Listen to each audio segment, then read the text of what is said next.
Okay, on to this week's Street Talk. Not the best week of Coronation Street this week. You gave it 2 bobbins on the Street Talk shorts, didn't you? Oh no. Did it not grip you, darling?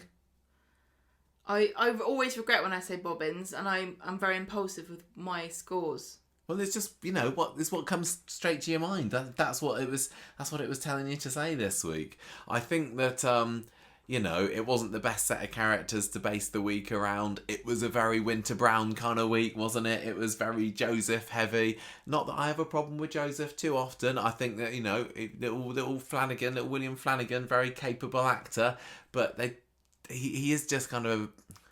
He's got the tragedy that young Chesney has, but I don't think that he's got the cheeky comedy that he also had to balance it out with. So there was a lot of action hung on the shoulders of very young boys this week. Because you also had Liam.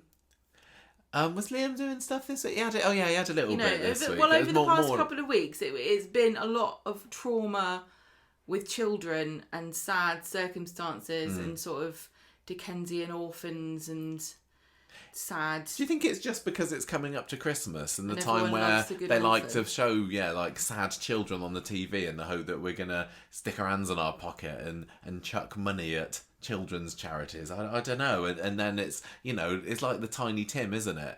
Is eventually everything going to be happy and cosy and warm and lovely on Christmas Day for Liam and Joseph and all the other tragic children in Coronation Street? What they failed to understand was that the only time I've ever felt bad for Tiny Tim was when he was played by a small frog. No, he's the ultimate Tiny Tim, isn't he? You're right.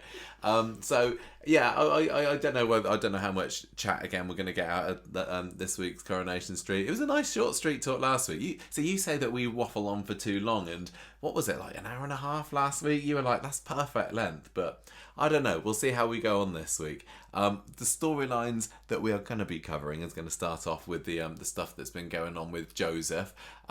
My storyline title for this one this week is a bit of a Harry Potter reference. I just wanted to use it. I'm calling it Lavender Brown because he got poisoned by lavender, and that was a very minor character in the Harry Potter series. But as I say, I wasn't necessarily inspired enough to come up with decent titles this week. We had a bit more of the Ed Gamble story, and we had a new character this week, didn't we? We were introduced to Sarge, exactly. So I'll look forward to being able to give our first impressions of him after that. Every time on Twitter or social media you saw the word pork pie, you take a shot.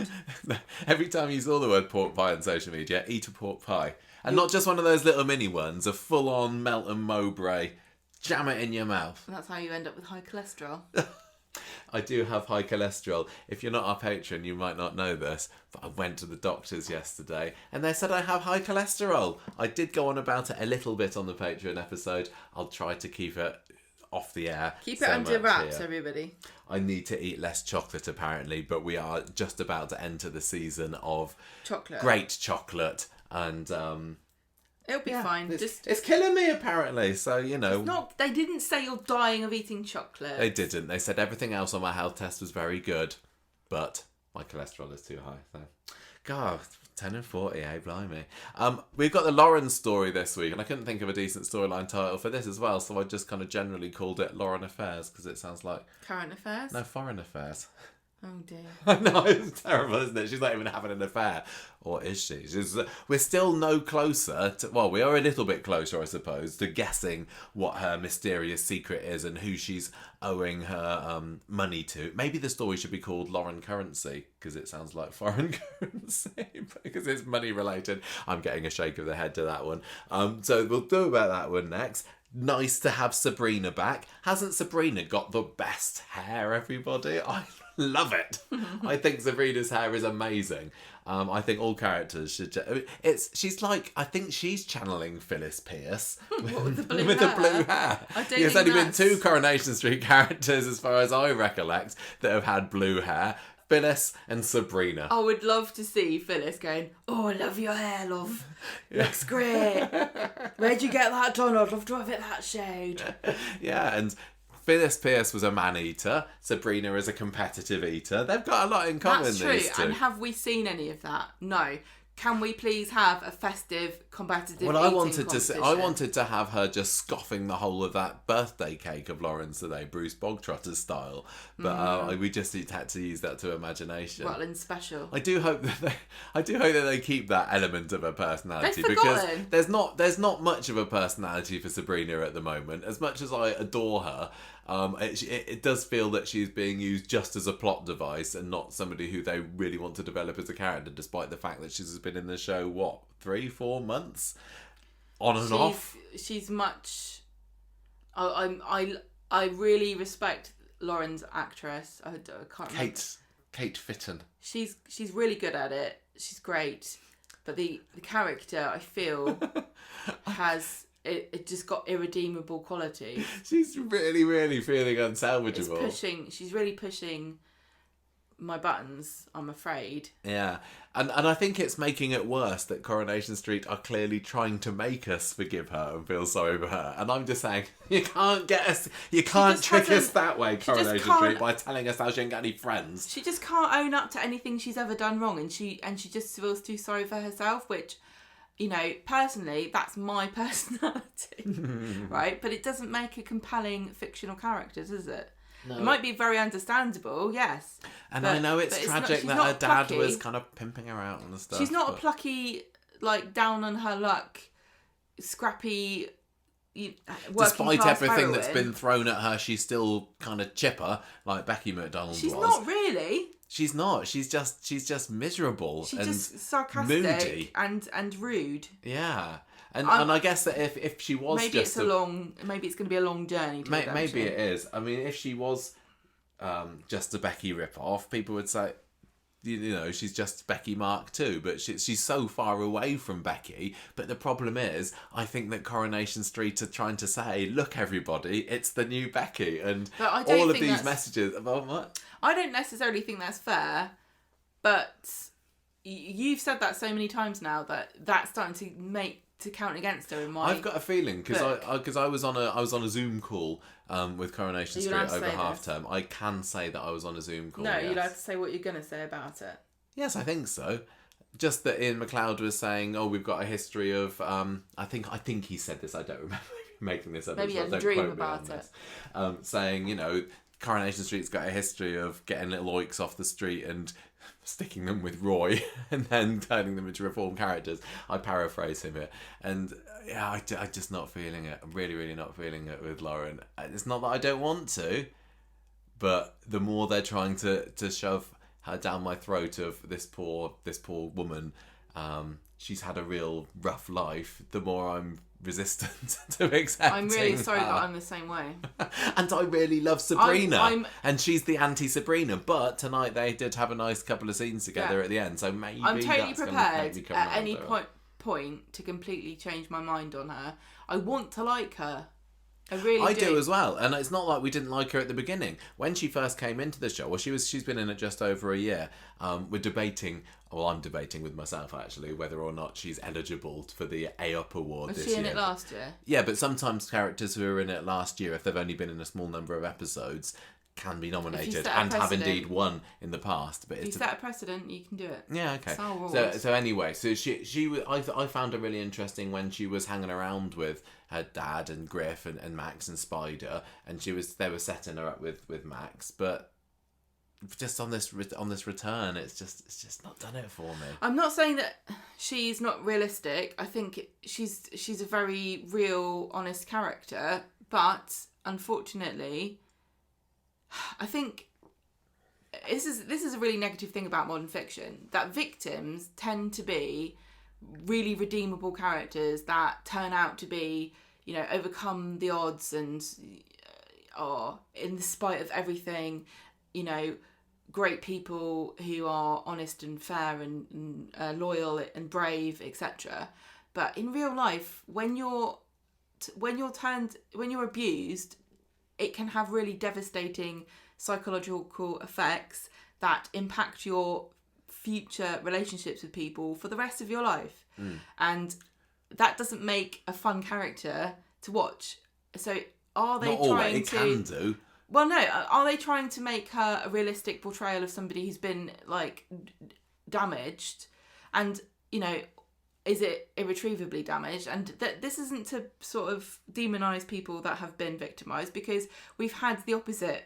We've had so many times where people have overcome their upbringings on Coronation Street. But it's also fair to say that not everybody can do it. And it's not necessarily your fault if you don't have it within you to change your personality, or do you see what I'm getting at? Yeah, of course. Yeah. But I don't think that's what they want with Lauren. I think they want her to be, like you say, another Becky, another Kylie, but it just feels like they haven't done enough for her to sort of acknowledge. But there's time. I think there's time. Yeah, there is time. And this might, we're acting like she's at the end of this redemption arc, but she probably is more realistically in the middle here, where she's doing the wrong things. She's not really done very much to say, oh, she is a nice person after all. What they're in the middle of at the moment is showing, look at the wrong things that she's doing. Look, she propositioned this Roy. This is a far more realistic portrayal of somebody than anyone else that's been in that position on Corrie. Most people wouldn't go, oh, I'm sorry, and put everyone else before them And there's a difference between making us like somebody because they're actually really good deep down, to having, like we did this week with the story. We'll get onto the storyline discussion in a minute. What we had this week was, people thought that she was bad, but actually she hadn't done the thing, which was stealing the money out of the till. Oh, she's so misunderstood. That's different from making the character go out of her way to do something really good and just be fun and engaging. But she's, like I said, it totally makes sense that she is the way she is, because she's had nobody else that she can ever rely on in her life. Will she grow to trust Max and Sabrina and become a good person? Maybe, but she's not there. No. So that's going to be our Lauren Affair story that we're going to talk about later. I think about all the discussion. No need to talk about it anymore. Then there were a few little bits after that. So I've got Wilson, Tully, Connor, and Bully. Bully. We had Tully and the Bully last year, didn't we? Which did get a shout out with that lovely scene with Liam and George. That was this week, wasn't it? On the bench when George was talking about his experiences with Frank last year. So we'll come to that one next. We've got the Isla story, and then there was a strange. Why aren't you saying the title? Isla Beguiler. And then we had. I've just written Simone here because there was about 4 scenes on Monday episodes where Simon suddenly turned into a grumpy teenager, even more so. Simone. That's what we were all doing with those bizarre scenes that didn't seem to have any purpose other than filler. You have to wait until that storyline 6. No, what did you just say? What? Simone? No, carry on then. Okay. And then there was a bit of Ryan and Crystal stuff as well in today. Again, very Did anybody fillery. else have trouble understanding what Crystal was saying? Because she was talking, I was like, sorry? She needed to enunciate more. I don't know what you just... I can't understand. Ironic that she wasn't crystal clear in her speech, one might say. Well, she's such a strange character, because she's like... If you told me that there was a secret plot in this, that's a big twist that's going to come out at Christmas, that she's not actually Crystal, she's her evil twin sister that's killed Crystal and buried her under the carpet, and she's pretending to be Crystal, but she's not really sure, so she's trying to be quiet and keep it on the down low. I believe you, because she came in like a big brassy, like brazen. I know I know she's in a coma, but does it really make you mumble? It's made her have a change of heart on Ryan. Who would have thought that after she disappeared earlier in the summer that Crystal would come back? It's seemingly for no good reason, though presumably this whole thing with Daisy and Daniel is gonna, I imagine, come to a head around Christmas. I mean, if we don't have Daisy and Ryan snogging under the mistletoe, I'll be shocked. It's like that's what mistletoe was invented for. Yeah, what? It's like all those million soap dramas, thousands and thousands of years of evolution is just so they could have a cheesy little kiss scene on Coronation Street between Ryan and Daisy. Yeah, so I think that's probably what that's building to. But again, the momentum has gone off of it. Seriously, it has. Anyway, that's what we're going to do there.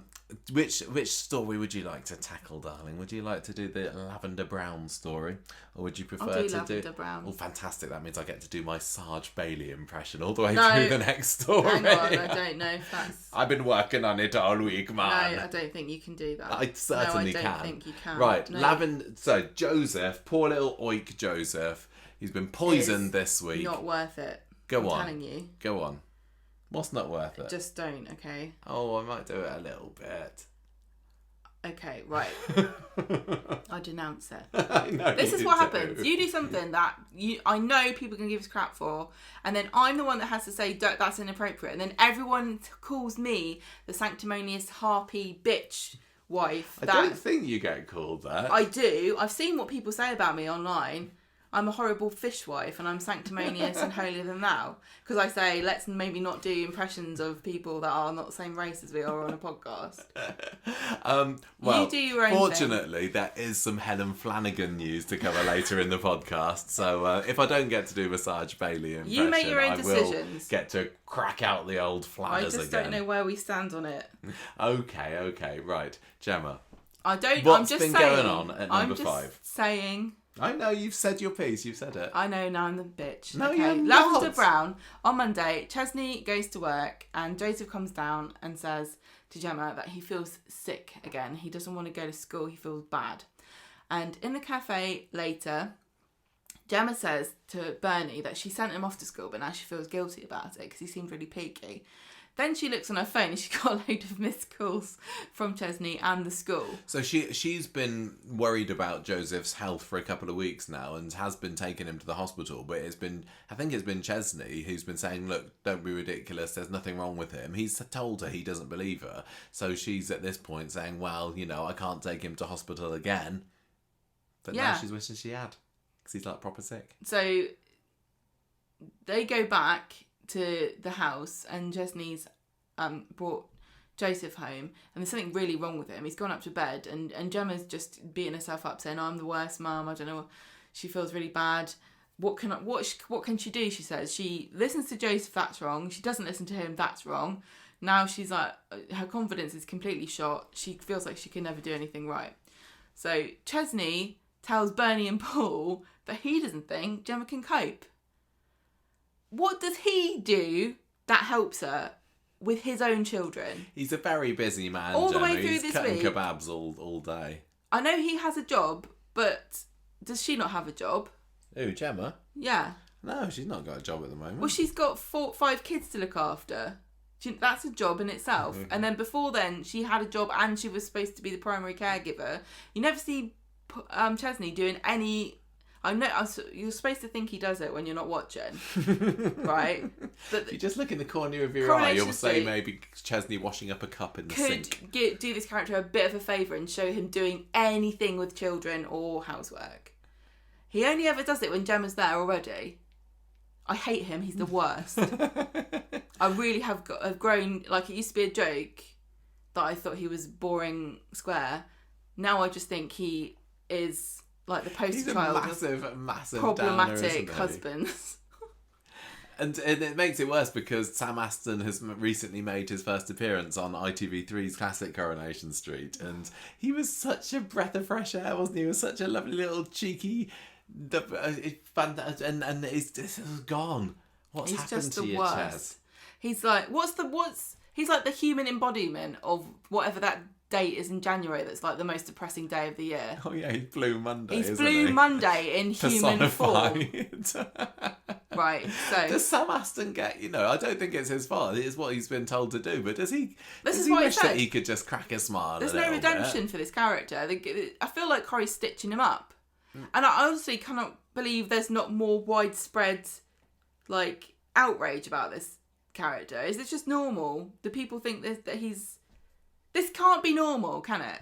Doesn't everybody realise that he's the worst? Maybe this is the beginnings of a very, very, very long-running story that he's got depression. Well, that's different, isn't it? But he's never said that he has that. No, I know. So he's just that he doesn't ever do any parenting or housework, but he's really good at critiquing when Gemma does something that he thinks is wrong. He's really good at that. Just the same way as I'd never written an episode of Coronation Street, but I'm really good at critiquing them all. He has got a tough life. He's got 5 kids there. So does Gemma. Gemma, as good as she is at doing the house stuff, she's not you know, she's also a bit They haven't of got a any live wire resources. and a bit of a slob, and yeah, She's not a slob. Gemma's not a slob. What? What has she done recently that makes you think that she's... I think... Slobbing about all over No, the she place. does not slob about. She hasn't got any time. She's changed since those days when she was just a sort of jokey, slovenly character. She's now a mum who has got no time. It wasn't that long ago since she was scoffing wedding cakes at That's Daniel not- and Daisy's. That's not being a testing slob. session. That's being greedy. Yeah, no, she's always, she doesn't just lounge around on the sofa. What do you think a anymore, slob does she? is? No, okay. Maybe I'll take that back. She's got no time to be a slob anymore. Those days were far behind her. Imagine the luxury of slobbing about. She can only imagine. So anyway, she's got her confidence is shot, and Chesney's not helping because he's talking behind her back to everybody saying that she can't cope. And so Bernie and Paul talk to Gemma and tell her to listen to the doctors and nurses. And Chesney comes home and finds Gemma. She's trying to meditate. Liam's on under a blanket on the sofa. Not Liam. I've written Liam, but Oh yeah, you're right. I mean Joseph. Joseph, sorry. Joseph. That's a surprise. Liam's there Gemma, going off his Gemma, boot. you brought the wrong kid home. Oh, yeah, I am a You bad brought mum. the wrong miserable kid home. I just saw his face and he looked so sad. I thought it must be your kid, Chesney. Sorry. Anyway, so she's trying to chill out by meditating, but she's still worried and she's scared about Joseph. And on Wednesday, they've planned. This was last week that they planned, or was this? No, it was the end of It's in a last week different that they story. decided that. No, in this story they decided that they're going to have gonna early have Christmas because because Bernie's going to be sent down. Yes. So they're getting ready for Christmas and they've bought a big pink tree. They're doing all the decorations, but she's still worried about Joseph, who's not feeling any better. And Bernie and Gemma talk about how great Paul is, and they're talking about what's going to happen when his voice gives out, and Bernie doesn't even want to talk about it, so she changes the subject so they can start talking about Joseph. And Bernie says, if he's feeling a bit down and nauseous, I think you should give him some lavender infused tea. So I've brought a box round for you, and all the stuff's in this box, and there's various other things in there that will help you relax. So Gemma makes a cup of tea for Joseph with the lavender that she got from her mum, and Joseph's smelling it, going, "This is horrible." And Smells like our women. Smells like Phyllis Pierce. Gemma makes him drink it 'cause she says it will make him feel better. And then he comes down later on from upstairs where he says he's been sick all over the bed. This is why Gemma's a great mum. She says, "Oh, it's all right, love. Don't worry about it. It's not your fault." Lots of parents would be mad, and even if they tried to hide it, they would still be mad. But she wasn't. She wasn't mad, even though that's more work for her now. She's got to do a massive wash. She's got to strip the bed.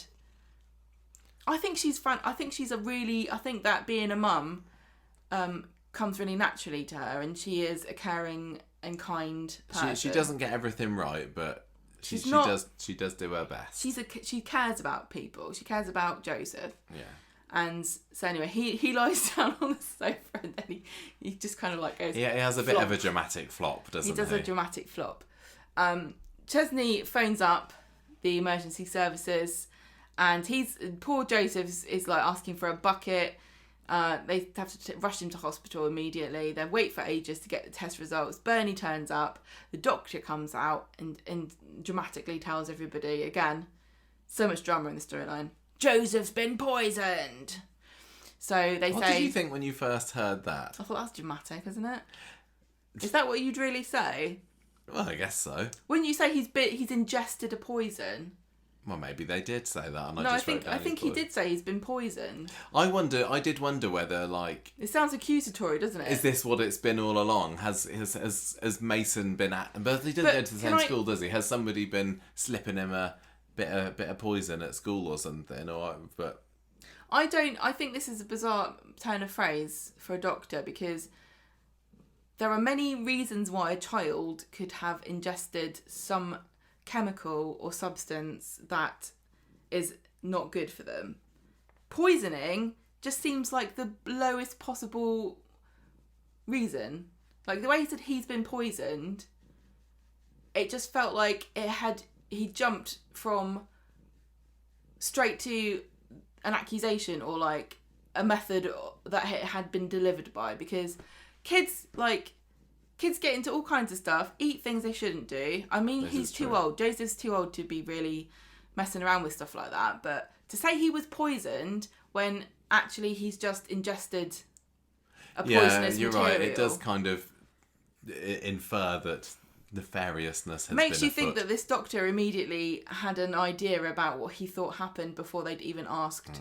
But maybe not. Before they'd Maybe even that asked. is just what they would say. I don't know. I'm really interested. If you work in a hospital, is this what you would say? This child's been poisoned. What? Sorry, Agatha Christie. What are we talking about? Anyway, they say don't know. He hasn't eaten anything. I didn't know he'd eaten anything he shouldn't have done. And so the doctor's like, has he ingested cleaning products? Is he eat facial cleansers?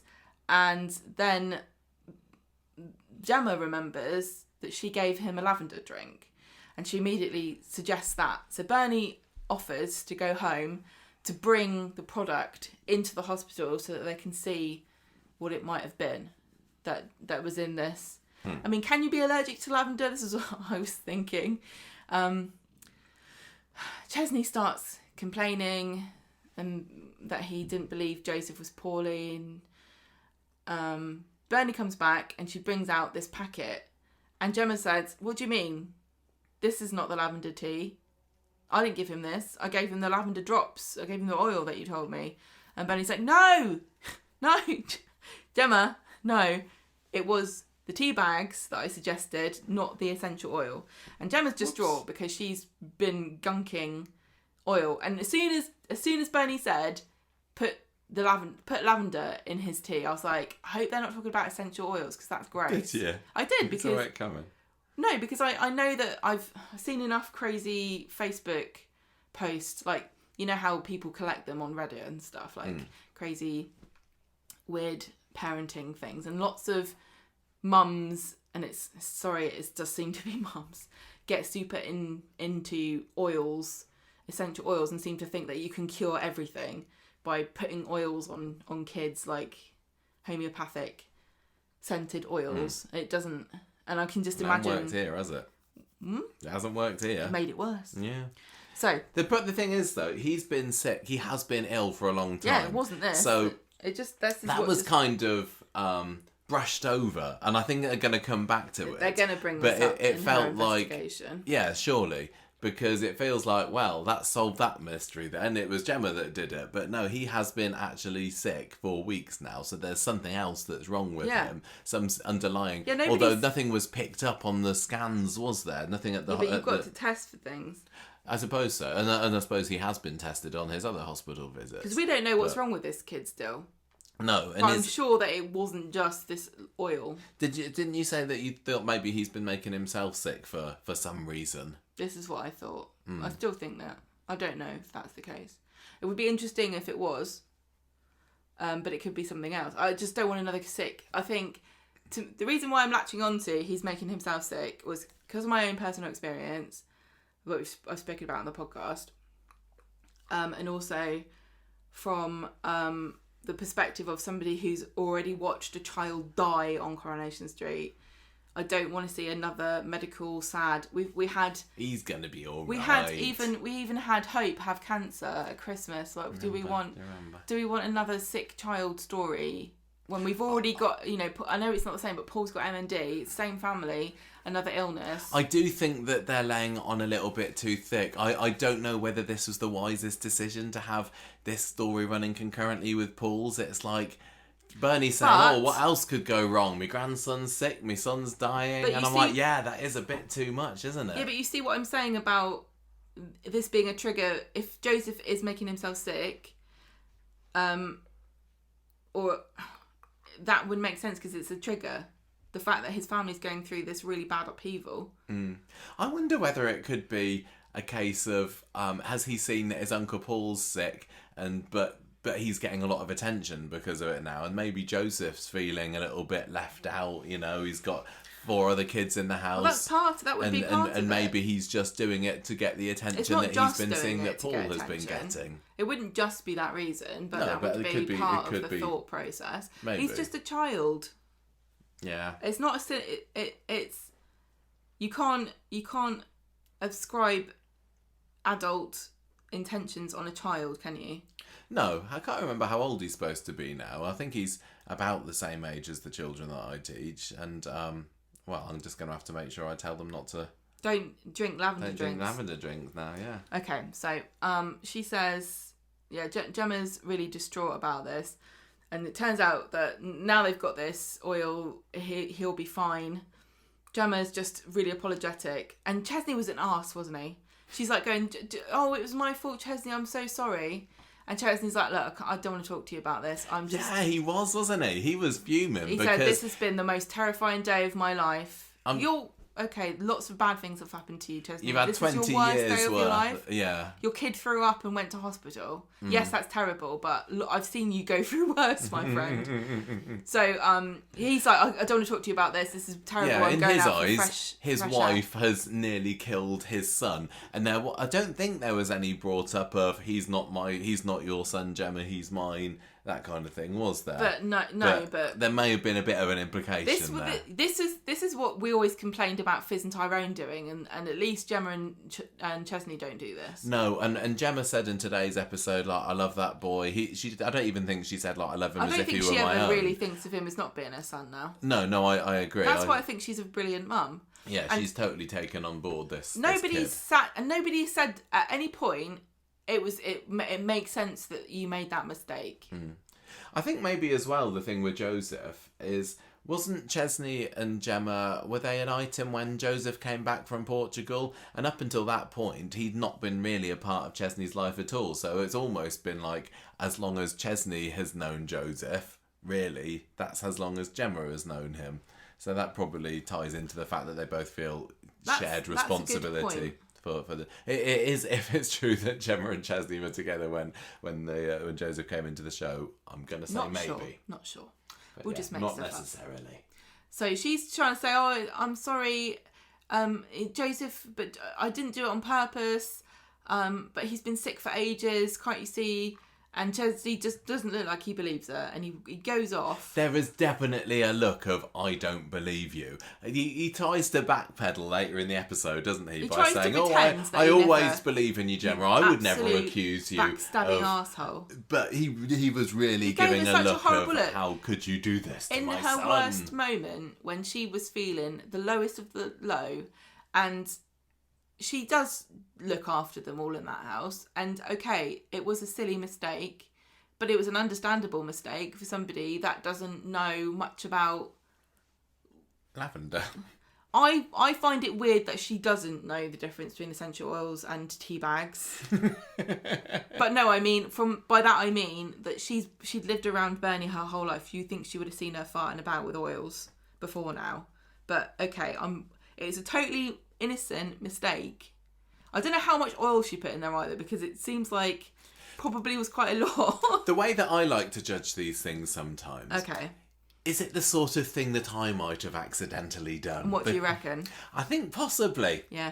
I think possibly I might have done, in which case it's a completely forgivable mistake. Totally understandable, isn't it? It could happen to Anybody could make that mistake. It was a mistake in the kitchen, I'm no Gordon Ramsay, I'll admit that. So yeah, I think that it could happen to the best of us. I just think if you open a box, your mum says give him a lavender drink, the first thing you see is a bottle of lavender. You don't go looking for more lavender, do you? No. It's not like she picked up the tea bags that says lavender and went, that's rubbish. Not going to make tea out of tea bags, am I? With my own mug. Joke, get it? I'm pretty sure, I can't think of when, but I think you've probably told me to find something like in the fridge or in the cupboard in the past, and I got completely the wrong thing, and you were like, what the hell have you got this one out for? Granted, it didn't end in a child going to hospital, but... That's because we don't have one. That's probably the only reason. Not anymore. Right, so after the break, they're sitting in the waiting room. Chesney says, look, Gemma, I know you didn't do it on purpose. I just thought I'd leave you in tension for several minutes to make you feel really bad. Yeah. Gemma doesn't believe him because what proof has she got other than he's just decided to tell her now? All of the evidence up until this point, him giving her dirty looks, him not really believing her, him telling her to shut up because he doesn't want to hear it. Him turning his back to her and facing the camera for a dramatic soap mag shot. Anyway, she doesn't believe him. Things get a bit tense, and then the nurse comes and says, "You can come and sit with Joseph." So they get told Joseph's going to be kept in overnight, and the doctor's like, "Can you tell me a bit more about this poisoning? How did this happen? You're really lucky that he's okay." And Chesney then decides to start defending Gemma and saying, "Yeah, when the two of them aren't alone, when they've got an audience, it's like, I better make myself look like a good husband. I better pretend I didn't suspect her, otherwise I might have questions to answer as to why I'm letting this imbecile look after my children if she can't tell the difference between poison and tea." So anyway, he starts changing his tune, saying, "Oh, Gemma was really worried about it, and we would never hurt him." It's like, look at him. He's not even an annoying kid. There's so many annoying kids on the show, you should see. This kid's actually quite... he doesn't say anything. He's hardly got any lines. He's great. I love him. So they... Chesney tells Gemma that he trusts her completely, and he always has. Everything will be okay. Joseph will be home tomorrow. We're going to have Christmas. And then outside the room, the doctor's like looking through the window, pointing at Gemma, like doing the cutthroat gesture to this social worker, like, and kind of like pretending to strangle himself. And she's like writing everything down, shaking her head. It wasn't the social worker. Who was it? It was I wrote social worker, but she's from the child protection services, isn't she? Is that not a branch of social services? I don't know. Okay, we're going to get hung up, aren't we? Quite possibly. Yeah, I recognise that actress, and I can't remember what... I think she'd been in Coronation Street before as a very, very minor character. Yeah, she was... wasn't she something... She was a judge or something? Maybe. But yeah, I've seen her in things. Oh, yeah. I don't have any interesting facts about that, but I like to point out when I recognise actors, she was in the which queue. is not very often. She was in the queue for Jolie Esmonald's signature autograph. Sorry. On Friday, Gemma decides to cancel Christmas because of Joseph, and Chesney says, "No way!" And Joseph says no way too. Joseph's there in the hospital bed. Yeah. He does. He's like, "Oh, I wouldn't want to miss out on double presents." Greedy pig. Joseph. It's not about the presents. It's not about the presents. It's about the hilarious cracker jokes. It's about being with your friends and family and like iconic characters like Dev, getting screen time with Dev. That's what Christmas is about. Speaking of toys and presents and things, did you see that Aled was going around with a fake saw on the carpet? Those poor little quads had to run around looking excited by presents, probably for hours on end the day that this episode was filmed. How do you think they did it? Aled had like a plastic hacksaw. I think that's how it starts. If he turns into the next, 20 years time, he's a street serial killer. We know just December 2023. That's where it all started to go wrong for him. Okay, is this insensitive? What? He becomes a serial killer, and like his iconic line was, "I can't hear them screaming." Oh my god! And then he just saws their arms off. He takes his hearing aid off and you can scream as much as you like. I will never know. Okay, I'm sorry. And you tell me off. I know. Alright, you can do whatever accents you want. Okay. Maybe I will. Oh god, I'm gonna leave the room. Okay. Meanwhile, Paul and Billy are enjoying a pre-Christmas morning. Paul's not quite got the proper Christmas spirit yet, and Billy tries to change it by giving him a Christmas jumper. You're wearing your first Christmas jumper of the year today. 1st of December, Christmas jumpers come out in this household. I've got my 6 or so that I like to rotate around. Oh, the 6? Don't get me started on the 6. There's definitely seems to be a bit more of a excitement in the EastEnders hype running up to this Christmas than there is in Coronation Street. But there's still time for Corrie to pull out. Excuse me, if we're lucky, on Christmas Day, we might get a montage where Bernie looks sad in prison and Joseph hawks up into a bowl on the sofa. I know, and Gemma goes, "See?" Don't forget the classic Christmas scene to come where I'm gonna say the Baileys find out that Ed's got a gambling addiction and he gets chucked out on the street on Christmas Day. And he has to sit in a Wendy house. Yeah, he probably will, won't he? And probably Nina is looking through the window as Isla and Asha get snogging their faces on the sofa. Off. And Dev's just watching them like a perv because his girlfriend's in prison. Yeah, and poor little Liam's being bombarded with text messages from Mason. Merry Christmas, rat boy. Yeah, a little rat with a hat. We've written a story, a little rat with a Christmas hat. Yeah, we have had a special press preview of the Christmas Day episode of Coronation Street. Sorry, we're revealing all the spoilers here. Oh, and don't forget Daniel finding out that Daisy Daniel walking and in on Ryan are snogging under the mistletoe. Yeah, and she goes, "Daniel, I can explain." Anyway, but yeah, in EastEnders, someone's going to get murdered by somebody in a colourful dress. But which colour? I don't know. Anyway, yeah, I've got my Christmas jumpers on. I like to parade around in school about them. None of the children pointed out I had a lovely Christmas jumper on today, so I made sure I mentioned it to them and said, "Isn't this a lovely jumper, children?" You're awful. Yes, Mr. Dodson, you're so cool. It's a Pokemon. It's like a big, giant, fluffy Pokeball. Not fluffy. Knitted Pokeball jumper on. God. I like to buy you Christmas. Try to get down with the kids, honestly. Look, children, it's your favourite thing that's been around. My wife used to watch this when she was a child. I don't know whether Pokemon's... I don't think... There's some children are still into Pokemon. It's still the biggest franchise in the world. It's the biggest media franchise. Not Coronation Street or Doctor Who. Both Pokemon's got it. Not even them combined, I'm afraid. Anyway, where were we... What did we start talking about? Right, so Christmas jumper. Billy's got a Jesus jumper, hasn't he? A bit. The Vicar of Dibley had on her Christmas episode a Jesus top that said "It's my birthday." I want one that says "It's my birthday." So I'm going to say they rip that off. And then David would go, "Oh, it's my birthday too."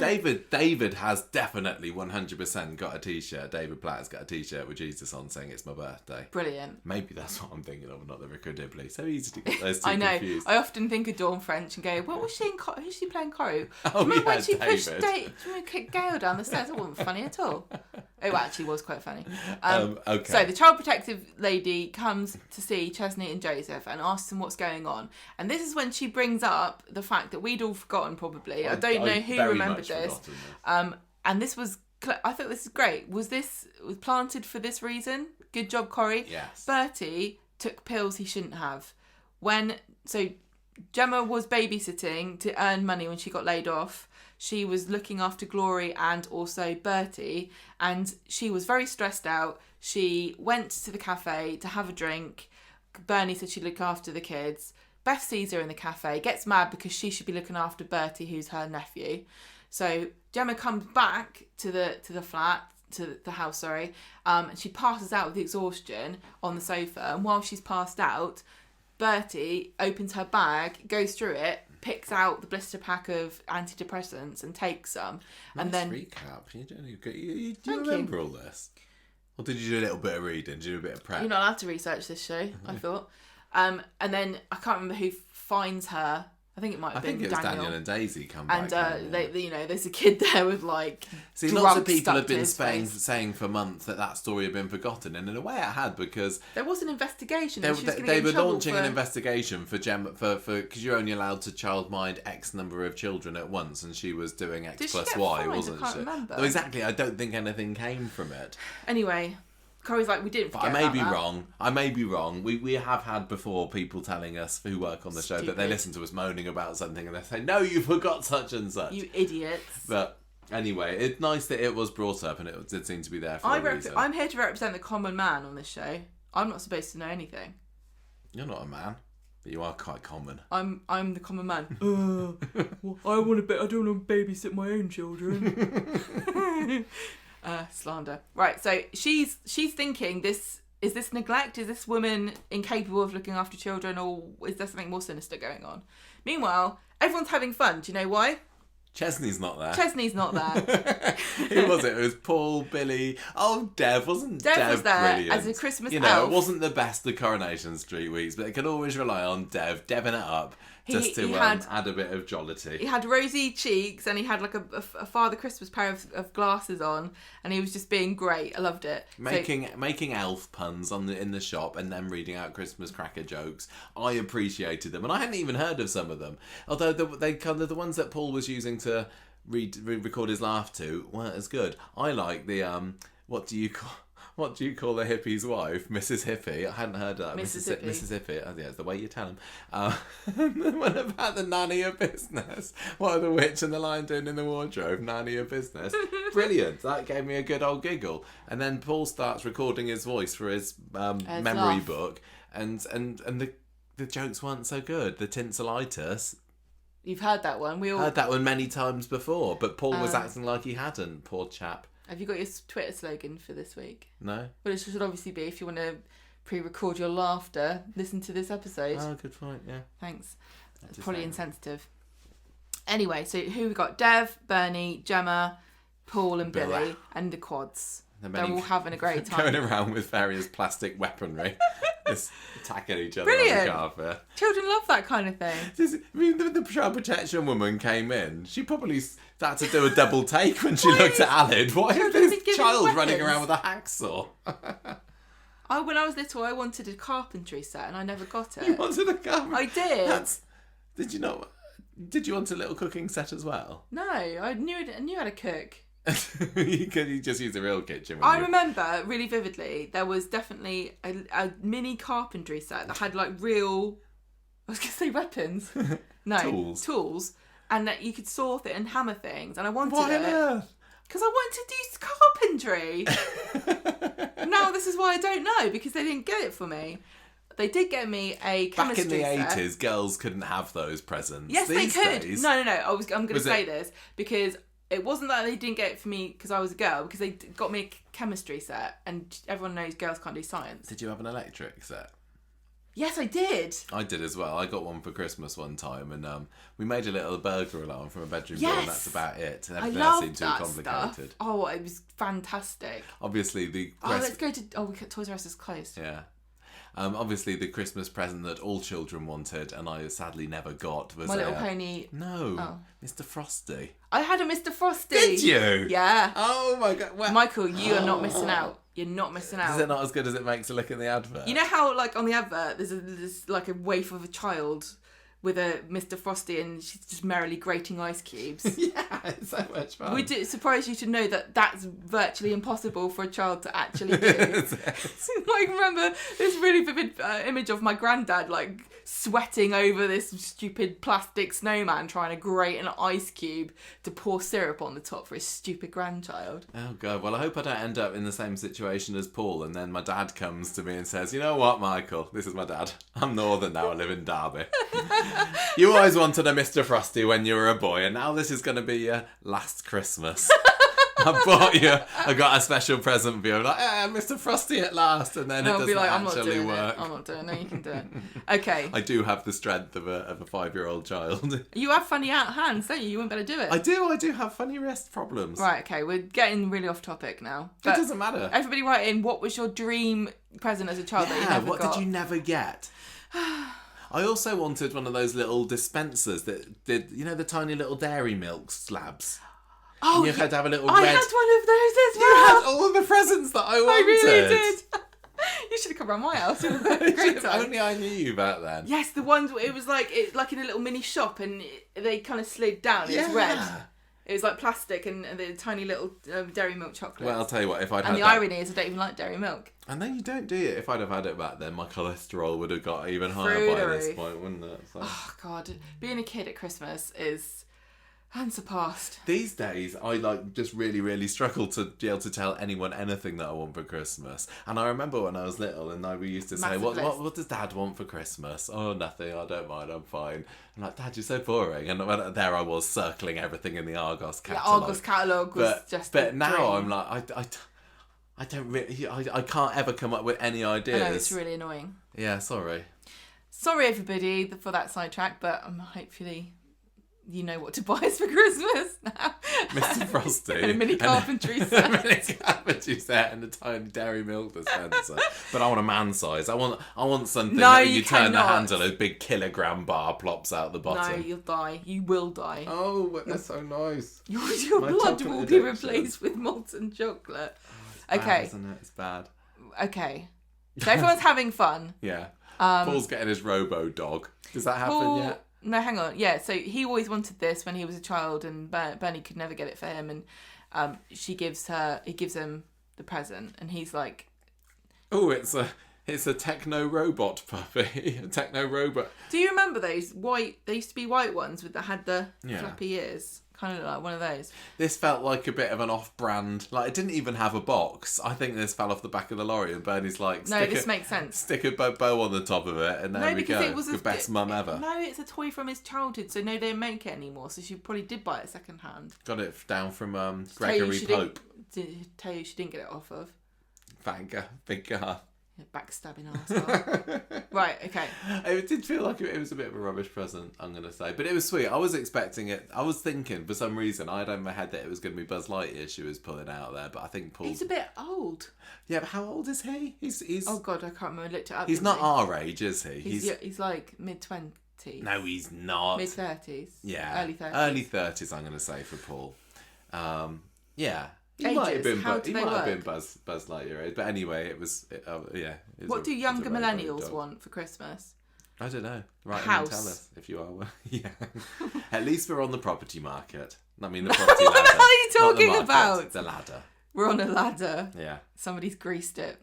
Anyway, so they're having Christmas. That was a sweet cracker scene. Jokes, and Paul's laughing in his joke fun, and then Chesney comes in and goes, "It's not Christmas anymore." I went into this episode thinking, it's been a bit of a downer this week, but they're going to have fake Christmas, and up until this point, pretty much every time in the Paul's dying storyline, when they've tried to do something funny or heartwarming or lovely, it's been a real feel-good episode. So it was like, this could still be good, and it was. And then Chesney came home from the hospital. He just poured a bucket of cold water over all of their festivities. Like, it's like he can't help it. He's the ghost of Christmas is yet to come. Yeah. When everyone's sad because Paul's dead. Yeah, totally. And it's not his fault. He did have to bring... Did he have to bring the woman home? I think she came. I think he just followed her home. He followed her or she followed him? She's going there and he followed her. Anyway. Do you know in Who Framed Roger Rabbit when Jessica Rabbit says, "I'm not bad, I was just drawn this way"? Yes. Chesney's like, "I'm not miserable. They just write these lines and there's no other way to say them." Catchy. Yeah, it's not as good of a quote. Right, so this lady says, "I need to talk to you." Tell you what, if Jessica Rabbit was a character in Coronation Street, sorry Sally Ann Matthews, but Flame and Nora award.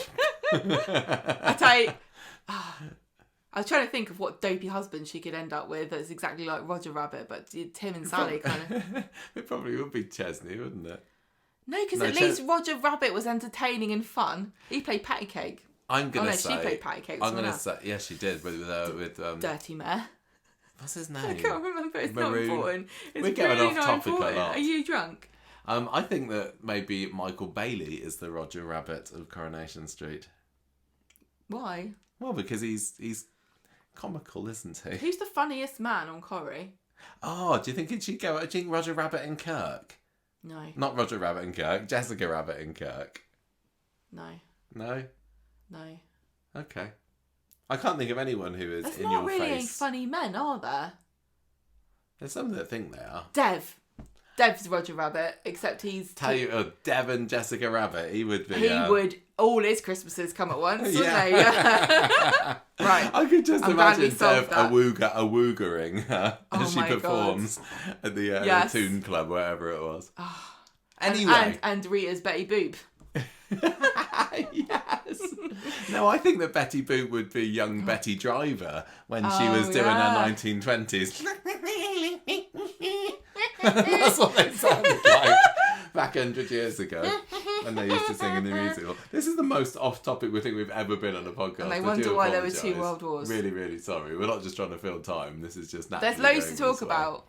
So, is there, though? This lady comes in and she says, "I need to speak to Gemma and Joseph separately." And they go to Billy's flat so they can have a conversation there. And the lady says to Gemma, "Can you talk to me about all the times you've taken Joseph to the hospital? Were you trying to prove to this doctor that Joseph was really ill by giving him this lavender to make him sick? Were you worried that nobody was taking you seriously, so you gave him this to force them to pay attention to you?" And she's like, "No, that's ridiculous. Who said that?" And the lady says, "No, I've got to ask this. Nobody's saying it. I'm asking you because Joseph's safety is my priority." And Gemma's like, "It's mine too." Back at number 5, Bernie's getting maudlin because this day's not going very well. I don't think she's watched Christmas on EastEnders because this is just what it's normally like over there. I just wanted this to be a happy Christmas. Yeah, but I didn't need this to happen, and I get the juxtaposition. I get it. I get that's how drama works. But I really could have done with this week's or tonight's episode just being full on lovely. There's been enough there's been enough storylines with Paul where they've done a really good job of the joy and the sadness. I don't know why this would have been any different. Okay. So so she says, I need to ask you. And then Bernie's saying that she's sad. This day couldn't get any worse. I'm going to prison tomorrow. Oh, they had that nice little bit where they were trying to make her laugh, weren't they? They were trying to make her smile. Oh, and the only way she'd smile is if Dev gave her a smackaroonie. Well, no, but Paul kind of makes Paul was trying to make her laugh, bit, but then Dev gave her a smacker. I thought that was really sweet. That was a sweet little scene. I do love her. She's great, and she's so great. That was my best bit of the week for her. What a bunch of great performers in that scene too. I know. So, we don't get to see Joseph being interviewed. We assume he's just ratting her out. But the lady tells Gemma and Chesney that you cannot be in the house with these children. I need to investigate this, and any time you spend with them, you've got to be supervised. And if you don't go along with it, I'll just take the kids away. And so Gemma and Chesney have to tell Joseph. Chesney thinks this is crazy. Joseph's saying, is this my fault? Do I have to go into care? And Chesney's like, look, even if you do go into care, sometimes you end up with a dog and a new family. And they might be better than me. His chest smuggle in Well, he went to care and then he came back out, didn't he? He got a dog and a new family. I think I don't remember the history of the dog. No, I don't remember. Wasn't to do with Maya? What came first? No, you're thinking of Monica. Get confused. Oh, no, maybe it was Maya. Yeah. I think it was. I think you're right. I think Maya was the one. Good memory. I've seen this programme before. So, they said, don't worry about it, it's not your fault. And then Gemma gives him a hug. She's like, oh, I think I'm allowed to hug him. And they're like, oh, she gives him a really lovely hug. So they all go back to number 5 and tell the rest of the family this. Bernie and Dev can't believe this. Bernie gets really cross. She's like swinging. She wants to punch this social worker lady, who whatever her name is.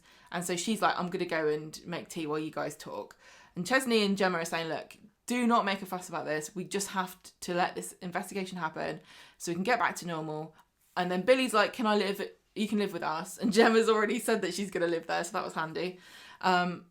It's going to take a couple of weeks, so are we going to get a Christmas reunion? I think so. I've got a feeling that, gonna say Christmas Day, but it could be Christmas Eve. Gemma is finally given permission to go back round the house again, and they can have a not quite as bad a Christmas as they were expecting to have. What do you think is going to happen to Bernie?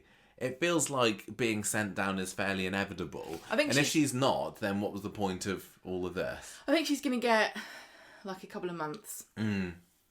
I mean, Jane Hazelgrove, they've been working her hard this past 6 months, haven't they? So she deserves a rest, bless her. I think if she goes to prison, I'm not necessarily expecting a prison story. I think it's going to be one of those, close the cell door on her, and that's what the last we see of her for a little bit. Yeah. Or maybe a few phone calls, I don't know. Maybe she gets put in prison with old, what's her face?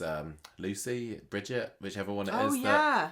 Could do. Because that story is still on ice. I don't want to mention it just in case it summons it back again. But could be. Yeah, I think that it would feel a bit of a letdown, a bit of a build up to nothing if she is let off. She's not going to get let off. They told her she's going to go to prison. Did they? I can't remember what the last thing we were told. I'm fairly sure. Anyway. But she's not going to get like a suspended sentence or anything like that. No, I think she's going to prison. Okay. So, Gemma's miserable on Billy's sofa later, and she's just miserable. Yeah, Paul says, do you want to come and bunk up with me like we used to when we were kids? And she's like, no, you're all right. It's really sad here. I'm going to go in Summer's room. She's not here at the moment. Yeah, why wasn't Summer invited? She had to invite Summer to Christmas. They're like, right, Chesney and Joseph, we can keep them at the hospital and not tell Summer. We can actually have a good day. Christmas is actually a winter festival and not a summer festival. That's why the winter family are here and not you, Summer. We'll call you when we want to dance around a maypole. See you later. Sorry, Summer. This is a festival for people who believe in things at Christmas. Maybe the Christian belief, or maybe just crystals, but anything, and not horrible heathens like you. Yeah. I don't know where Summer was supposed to be. Do you think if she marries Joseph or one of the quads, she'll be Summer Winter Brown? I don't think that's going to happen, though, is she? Well, she might be into it. No. Age gap's fine. It would be a thing if I don't think there's another winter in the wings anywhere, but if there was and they brought them in, it does feel like a bit of a Corrie thing to do, to have summer become summer winter. Summer winter. Yeah. Great. Anyway, have we got anything? Okay, so I've seen criticism online on Twitter saying that this is terrible because the social worker or the Child Protective Services would never do this. I found it a quite sympathetic portrayal of this woman. I did as well. She wasn't She didn't doing come in it like to... a nasty lady to separate like the family up. No, she didn't. She seems very sympathetic. She had a job to do, and she had some questions. What's she supposed to do? Leave the kids with a woman that she suspects is poisoning them. Yeah, no. She did the right thing, but I don't know if this would have happened exactly the way it did on screen in real life. I can't believe it would have happened the exact same way. But you have to sometimes truncate things for drama. I still stand by the fact that I don't think that the Paul storyline and Bernie going to prison needed this extra layer of misery. And you know, I think I do rate Gemma as a character, but I know that the Winter Brown family, well, the Gemma, Chesney and that relationship isn't the most popular, and it's kind of harks back to a couple of years ago when it was all Gemma and Chesney all the time. Remember when Ian McLeod first started, he was like, this is the family that I'm going to shove to the forefront of the show if you like it or not, and people really didn't like it. So having a big week centre around them is never really going to go down well, is it? It kind of... but... It was okay.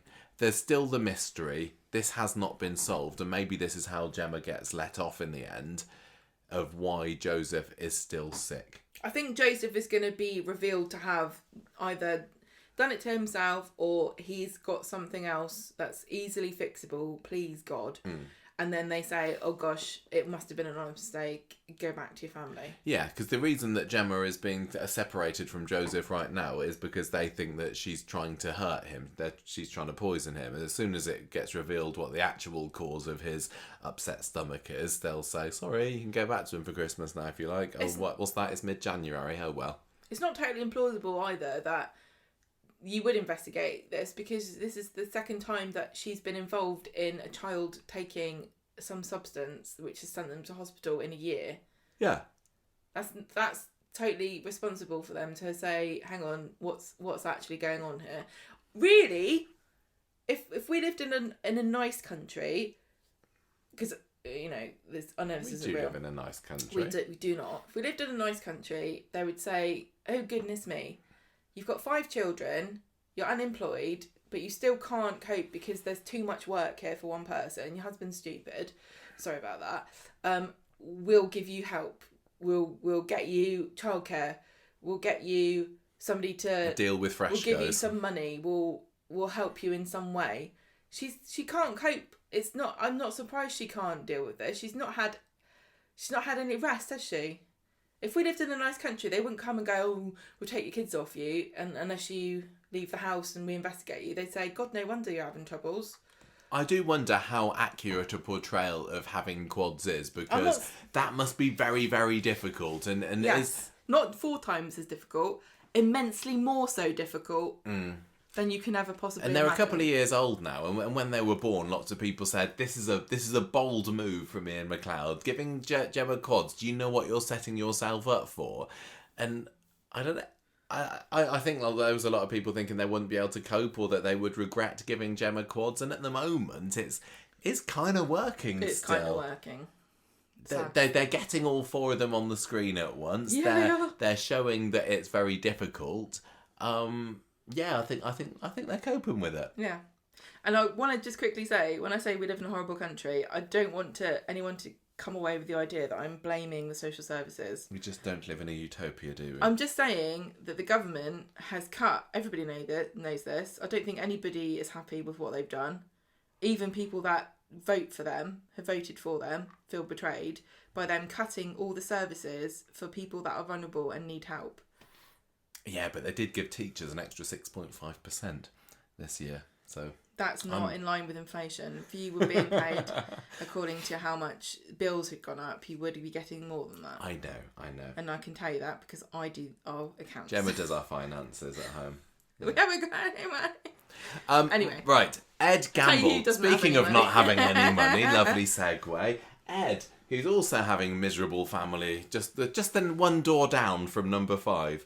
So, he's still being badgered by this guy Tony about the money that he owes him for the work that he did, and he's like, I don't. Did we see any more of Tony this week? I don't remember. It feels like as soon as Sarge shows up on the screen, Tony's like, okay, I'll leave you alone for a week while we get to know this new family. And so Sarge comes in, and this straight away was an actor that lots of people recognised as Ram John Holder, who, as you mentioned earlier, played Pork Pie in Desmond's. I've never seen Desmond's. Have you?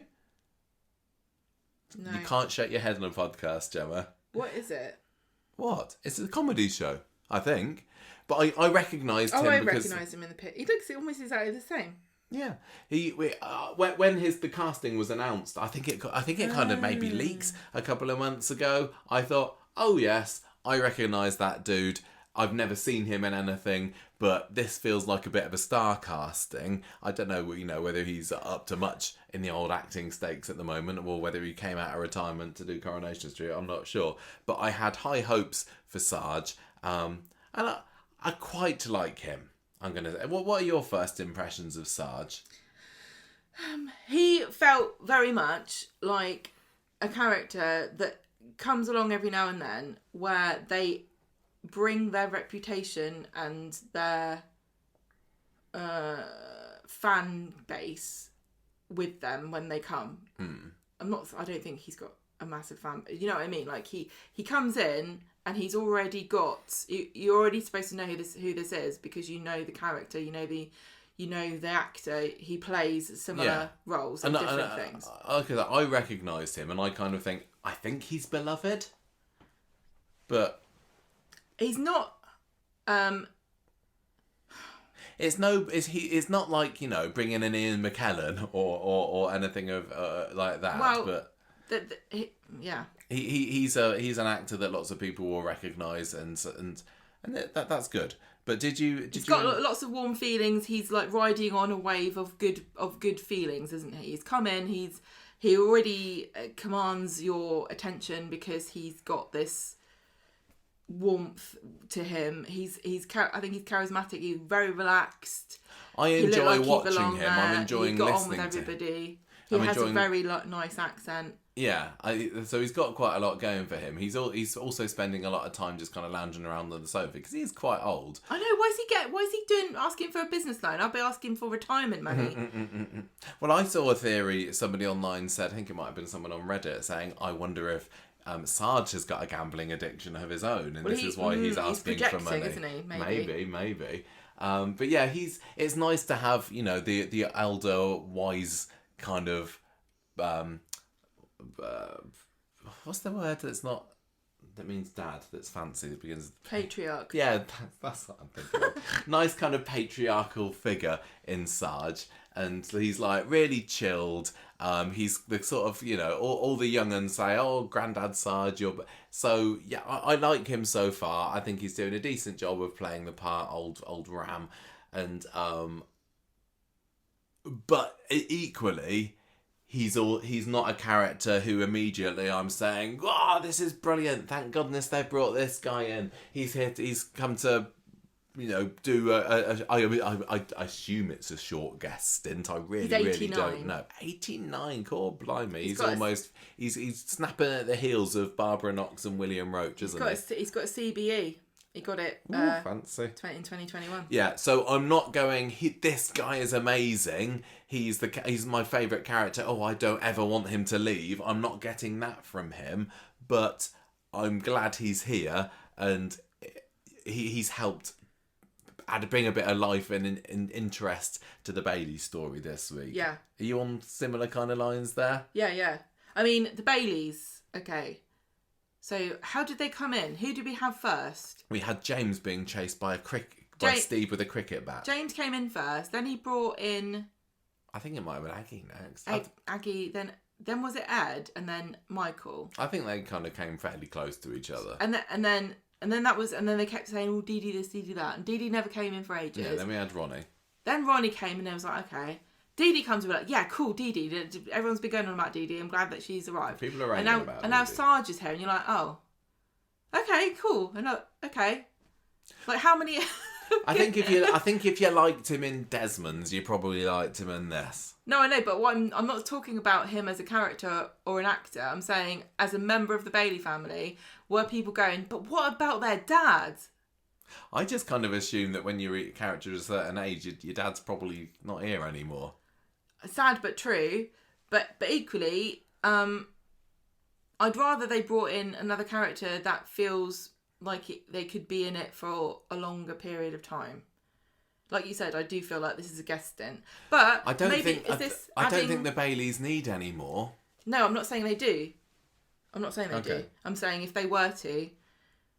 Anyway, what? This guy brings, like I said, kudos with him. It's good. Is this cementing their reputation as an important family by adding this character?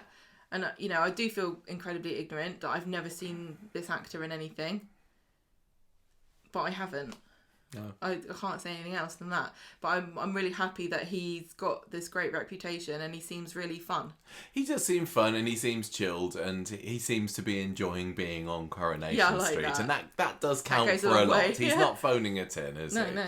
So anyway, he comes to the door and then Ronnie's round late. Basically, a lot of Monday is just characters going, oh, Grandad Sarge, what are you doing here? You get. I don't even know if Ed said this directly, but it seems like Ronnie's the golden child. Yes, no, that's definitely the feeling. And Ed's like the crap. So, but Ronnie's the young one, isn't he? He's younger. Yeah, I think so. So do you think they were like, oh, Ed's off, should just do over? Well, no, they talk a bit about. Do you know what I mean? Yeah, no, they talk a bit about it because Sarge is impressed with Vinny's. Oh my god! We keep doing this for some reason. It's Vinter Morgan. It's Vinter Morgan. We even made a tweet this week where we called him Vinny. I'm forever calling him Vinny in the notes. Yeah. So sorry if we ever say Vinny. We'll say Vinny and we mean Ronnie. Yeah, you just have to remember that one. Yeah. So Ronnie says Sarge is impressed with Ronnie's business acumen and his success, and he likes the idea. Sarge likes the idea that Ronnie's made something of his life, but also Ed is got his own business as well. But Ronnie's got a slick suit and a beanie and a fancy hat and sunglasses, so he's obviously the cooler, more successful one. And Ed resents not being the golden child. He's only got the silver medal. Well, he talks at length, doesn't he? Sarge, about how great Ed's old house was. Yeah, exactly. Well, let's go. And you haven't you gone down in the world and stuff. So anyway, Ronnie says, look, I know what we can do. Let's all have a family reunion together. Sorry, James and Aggie can't be here. At some point during the week, we get the news, I think it was maybe Wednesday's episode, that Aggie's not going to be back for Christmas.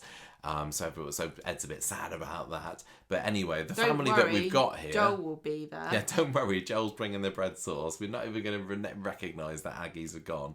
But they're all going to go round the bistro for a slap-up meal. And don't worry, Dad, me and Ed are paying. Is anyone else getting really, really fed up of Ronnie just assuming that Ed will pay for everything? They're really ramming it down our throats. If you have money troubles in Coronation Street, and this isn't a rare thing, you'll be expected to pay for things, for copious amounts of things, and you're like, oh, you can't say no, so you just get worse and worse into debt. But Ronnie needs to notice a bit more that he needs to stop spending other people's money. Ronnie's a successful businessman. I don't think it's normal for a grown man to say to his brother, we'll go 50-50 on a meal. Wouldn't you just go, you get it next time? It's we know people who are more affluent than us, and sometimes they suggest things or say things that we can't really afford to do. I just say, no, we can't do that. Yeah. I'm not doing that. I've just fed you dinner. But give me money for that. Ronnie knows that Ed has very recently been struggling with money and gambling. Well, I'm just going to point this out. Stuff. So he's struggling with money. He also lives with all of his family, and he buys everybody's meals. And his wife is not working at the moment. I don't imagine she's working from Auntie Corona's house. So she's obviously taken time off work. She's not getting paid for it because she's not sick. She's not got all the holiday time. So he's only got one income. He's got a stupid son that lives with him and a beautiful grandchild. And he does have a lawyer for a daughter, though. She's probably she can pay next time. I'd say, Ronnie, yeah, Dee Dee will go halves with you. Yeah, I just think that Ronnie should open his eyes a little bit more, and I get that they're doing it for the drama and to make us the viewer go, oh no, not again, Ed, you're being asked to spend money you don't have. But I get it. I feel like I'm being beaten over the head with Ed constantly being expected to pay things because Ronnie thinks that he's loaded. It's not. It's the fact that it's happened so many times in a row now. It's just getting a bit silly, isn't it? And then we're getting more scenes of Ronnie of Ed, coming out of places with money. Either he's won money or he's sold stuff off. Yeah, what do you reckon he sold in? So he goes to Bargain Anza, doesn't he, in the precinct? So they book this meal. Ed panics, and then he goes to the pawn shop in the precinct. And he comes out with money. Yeah.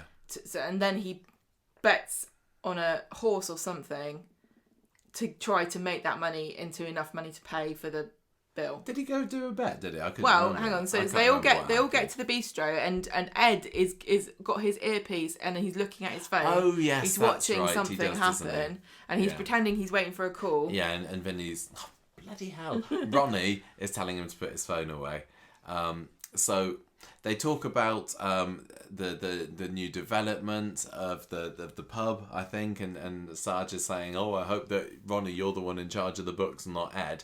Because what we learn is that Sarge is under the impression that the reason that the family fell on bad times is because of poor business decisions. He doesn't know about Ed's gambling, does he? He thinks that Ed is just a terrible decision maker, or is terrible at managing finances. You can just have bad luck. I don't know that every business that fails is because somebody's awful at sums. No, well, this is what Sarge thinks. And anyway, Ed's gamble hasn't paid off. The horse / football match / the horse failed to score any goals during the championship heavyweight boxing match. So then the time comes to pay for the meal. Ronnie's like, yeah, 15% tip. We can afford that, can't we, Ed? Don't say out loud what the tip is, Ronnie, you classless fool. And Ronnie's like, don't worry, Ed, I'll pay for the lot now, but you can transfer me what you need later, all right? No. So Ed, oh yeah, we do see a bit more Tony. I'd forgotten about this one. He meets up with Tony at the yard, who's at the end of his tether by this point because he helped get this hoist into Paul's bath weeks ago. And yeah, we do see Tony because they have a heartfelt conversation later on. I can't remember what happened. I'd remember this. I remember the Sarge stuff of the story, but not everything else. Ed's like, I don't have the money, Tony. Yeah, Tony finds out that Ed's been gambling because he sees the betting slip that falls out of Ed's pocket. And Ed's like, please don't tell anybody that you found this out about me. I will get you the money. I just need a few more days. And Tony's like, fine, you've told me this a few times before, actually, Ed, but don't make me do something I don't want to do. So there's a bit of a veiled threat here from Tony. Do you think that Tony is to be feared? Do you think he's going to actually make good on his threat? You've forgotten what happened in the story. You'll find out as you read it. I've completely forgotten what happened. I thought they ended this Tony subplot quite well. Okay. You'll find out. I'm so excited. It's like I'm watching it all over again. I do. You always forget what happens during the week. But I've completely forgotten what happened. So I'm just reading these notes as I go along. So they go along to number 3. Sarge is saying that you were in a bit of a naff house, and Joel is there having to bite his tongue about the whole business, and that he knows that what's been going on with Ed and his gambling. Dee Dee can't take it anymore and says, look, Sarge, Grandad, my dad was a gambling addict, but he beat it, and we're proud of him, and he's definitely not gambling anymore. Are you, Dad? He's overcome it, and now he would never do that ever again. Sarge is very disappointed in Ed at this news. Why and did he Dee says, Dee do gambling addicts are weak. And Dee Dee's like, no, Ed's the strongest person I know. That's a bloody so cliche phrase that is, isn't it? And they also start talking about it as like being a gambler is a disease. They mention that quite a lot. Yeah, Ed can't take this anymore and he leaves the room. So Dee Dee, Michael find Ed at you guessed it, Victoria Gardens. He's on the sulking The bench. one and only spot where people who disappear on Coronation Street always end up. And they said, look, don't worry about what Grandad says. He's a different generation. Things are different. Don't worry Well, it's about easy it. for You're them to doing say fine." that, but they would feel terrible if Ed was saying, "Oh, why, Michael? Why do you transfer £250,000? You're so disappointing." Back at home. Didi, you only won the Rising Star Awards. Where's the other awards? You haven't won any this year, have you? Rubbish. Back at home, Michael tries to give Ed some extra money for the meal, and Ed's like, well, okay, thanks. He finds this really a struggle because he doesn't want to be taking handouts from his son. No. And Sarge has been snoozing on the sofa. He wakes up and says that Didi has said that we have to get along, so Let's do it. let's be friends, son. Later on, and apparently, Ed's with Tony again at the tram stop, still saying he's going to have his money soon, again, and Tony is less than impressed about this. And Ed's like, I'm really sorry, it's going to be fine, I'll get you your money. So I don't at know the if very end of the episode... I don't know if that's the last of Tony, but I do remember I think it was. I don't think we saw any of Tony on Wednesday. No, that was You didn't it. write it down then? What? Because, well, they just have this really heartfelt conversation where... Who do? Ed and Tony? Tony's saying, I understand, mate, but I can't just sub you because I got my own things. Nearly Christmas, isn't it? I can't remember exactly what was said There now. was it. Oh, well. But Ed's like, Don't watch the listen, episode Ed basically goes, it turned from a cliched, what's it called? Money, loan shark. Give me my sort of money. Story, even though it's not a loan shark, he owed him the money fair and square. Like, I'm a faceless goon who only cares about the money that you owe me and I don't deserve it anyway. Yeah. Into a story about two men who are actually struggling in their financial situations.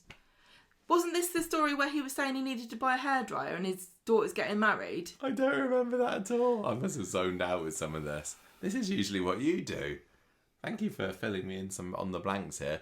There was that scene at the gambling addicts meeting at the end, wasn't there? I didn't know what that was at first because we get to see from the person who's leading its point of view and the camera's panning around the back of people's heads and she says, oh, we've got a surprise guest in here this week. And I don't think he called him surprise guest. or a new person. Got a new friend, new addict. Can you imagine if they said that every time? If you were an addict and you slipped up and then you come to a meeting for the first time in 10 years, like, oh, surprise guest. Padam! It's Ed. We thought Bailey. you'd be back one day. I kind of was expecting, and maybe I got my hopes up too high, and it was over the course of this 10 seconds, that maybe somebody else would be there and it wouldn't be Ed. Like Debbie. Well, yeah, it could have been, Sarge. couldn't it? Or Sarge himself, but no, it was just Ed there who says that he's a gambling addict and if my family stood by me the last time, but if it happens again, they'll be gone. Is that true? I think it felt like they it was a might bit feel- catastrophizing, and This is what happens when you're I in suppose this. He's Yeah. not okay.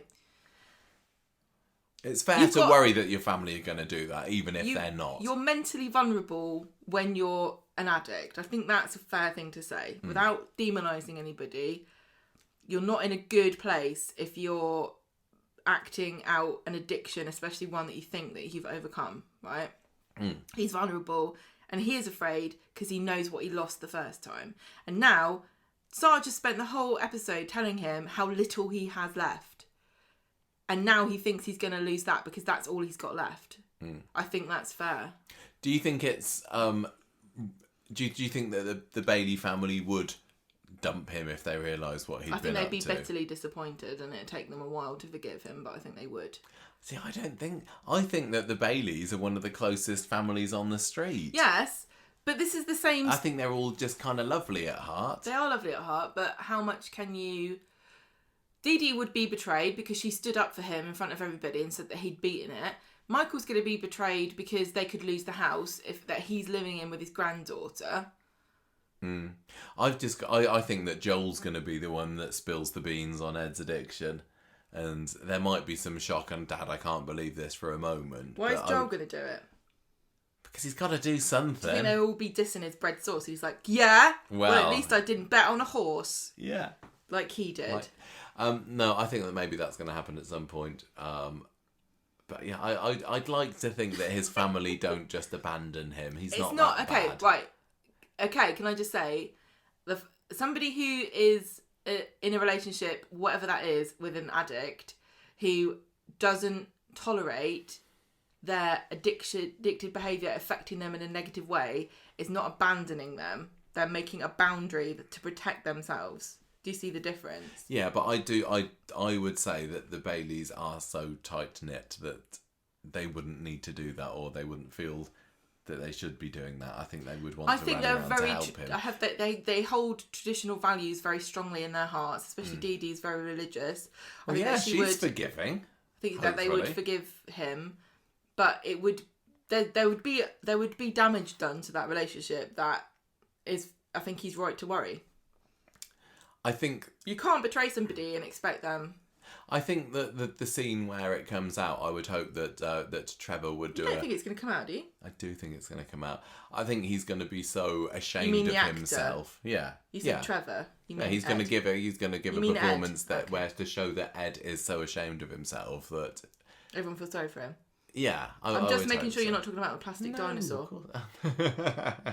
There was a new one of those today. I was waiting to see if for the first day of December we get to see some Christmas themed Trevor and Connie scenes for the they need advert to do some break. of those. But as far as I know, that they didn't. You mentioned earlier about Dee Dee being a God-fearing Christian, and that was brought up for the first time in a while today, wasn't it? When Sarge comes in and sees Dee Dee, he's like, "Oh, it's at last a God-fearing Christian in this family of heathens." So, thank you very much for reminding us of that, Sarge. Can I just talk about accents a bit quickly again in regards to Trevor? Yeah. Because of Trevor, so Trevor's played by the actor Charlie Cooper, who's in This Country. And if you haven't seen it, it's on BBC, it's 3 series, and it's set in the Cotswolds. And I love this because the accents are like the people I grew up around when I was a kid. Got a bit of a southern accent myself, maybe. Because whenever I watch it, Michael comes in the house, he hears them speaking on the TV and he thinks it's me shouting at him. Am I that southern that I sound like? You don't know. Michael, get in here. There's been a couple of scenes where I've thought that the telly's been you, yeah. Okay, so Wednesday. I thought this was going to be a short one, but actually this is turning into an epic street talk. I hope this is okay, everybody. No. So anyway, Ronnie gets told by Ed that he can't stand Sarge being there. He's eating my pastries and everything, and Ronnie says, "Look, you just need to be more zen about this, Ed. He's only going to be here for a little bit." And then Sarge comes in and takes Ed's Eccles cake just to prove his point. And Sarge says, "Look, I've decided that to set up a second food truck." So he's in the food truck business, just like Zidane and Tyrone before him. And but I can't he wants to make it better. He wants to make it bigger. Yeah, he needs more money. Can I have some money? And at this point, I was like, it's a little bit on the nose where this new character comes in and literally 2 episodes in they're asking really silly, Ed for money. It's really like, come on, be a bit more subtle about this. It is really, I mean, I don't know how else they could really do this, but like, what's that, Ed? You've got a problem with gambling and you're running out of money? Well, here are all your relatives to ask you for money, one by one by one. Really, it is that, isn't it? And it's your long lost father. And of course, Ronnie says, "Yes, Dad. Let's go halves. We can give it halves. I'll pay 50%. I'm sure, Ed, you can stump up the other 50, can't you?" Ronnie's such a div, right? He has a sexy girlfriend who pays. He probably, when he goes out for a meal with her, he's probably like 50 each, 50-50. Debbie can pay for this. Yeah, exactly. So he hasn't got any kids. He's got a girlfriend, not a wife. She's no way dependent on him whatsoever, and he's got a business. He can't see his brother struggling with all these people that rely on him for money, and he keeps going, yeah, let's give you 50%, no worry about it, yeah. He just bought a Wendy house, for goodness sake, Ronnie. Those don't grow on trees. And Ed tries to fight back and saying, "Why should I? My dad's never been there for me. Why should I put my hand in my pocket for him?" But Ronnie just kind of nags him into submission, and in the end, Ed has to shake on the deal because he hasn't got any choice. So he thinks. Oh, but Ed plays a trick. He does. He has a plan, doesn't he? He tells Sarge towards the end of the episode, "You will get your money as soon as you're back in." Where did he say he was from? In the Caribbean? They did mention the place. Ghana. No, I can't remember. Anyway, so yeah, it's going to be fine. You'll get back and you'll get your money. But he then realises that if he can keep Sarge in the country for a bit longer, despite being very much wound up by him, he won't ever have to pay that money, or at least it will be put off and that can will be kicked down the road a little bit further. So we don't get very much of this on Friday. Michael's kind of a little bit suspicious of why Ed wants Grandad to stay when he hated his guts 2 days ago. And they have a nice little scene on the end of the episode on the sofa, do Ed and Sarge, and Sarge has been down the shops to buy armful of Christmas presents for everyone, and he's like, well, I've got my pride. If you're going to invite me to stay at Christmas, I'm at least going to give my family something. And Ed is appeased by this, and he's like, oh, you're not such a bad bloke after all. And that's what we have for that story. What are you up to? Just trying to find out where Sarge. Where are you looking at? Oh, just from that episode. Okay, so anything extra to add to this? I was glad that they gave us the story behind Sarge's nickname. Do you remember? He said it to do with the TV program. Yeah, his name is Ernest, and he's named Sarge after Sergeant Ernest Bilko from that program. I can't remember what that program is, if they mentioned it. Anything you want to add? Gemma's just tapping away on Coreypedia trying to find out where Sarge is from. Just let us know. Write in and let us know, everybody. Do you think that Sarge's attitude towards gambling addicts is what Ed needs, and maybe to have this have his dad say gambling addicts are weak, could that be enough to make Ed quit? And if he realises that he's... Of course not. Why? If it was that easy, if you could shame people out of addiction, then there would be nobody who had any addictions at all. Because there's enough shame in society for people with addictions that you wouldn't need your dad to tell you that you'd messed up. Yeah, but I think for some people it can be enough. But maybe it's not an addiction if somebody can tell you to stop doing it and you stop doing it. Oh, well, maybe I don't understand it well enough then. Okay, next story. Lauren affairs, Gemma. What's old sour face Lauren been up to this week to try and make... No, I'm done with that story. Okay. It was fine. I like Sarge. But like I said, I still need to be convinced to love him. Maybe it will grow over time. Maybe. No, like a Wendy house on a tree. He did lay it on very thick, didn't he? He was really dismissive and horrible, and he said, "Oh, I'm trying to understand, but I don't. I'm too old to get it."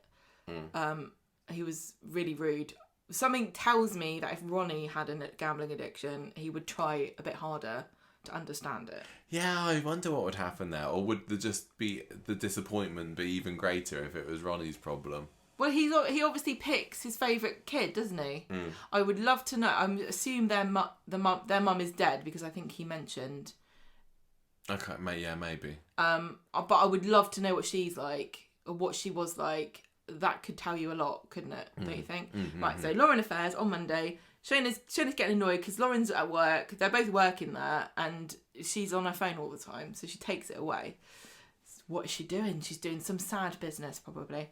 Lauren and Shona keep having spats throughout the day, and Lauren wants to leave early, and she tells Shona that the reason she needs to is because she's got 2 jobs. Yeah, she's spinning this yarn about having a call centre job for the rest of the week. That's her cover for whatever things, mysterious escapade she's getting up to in her flat. A crochet club.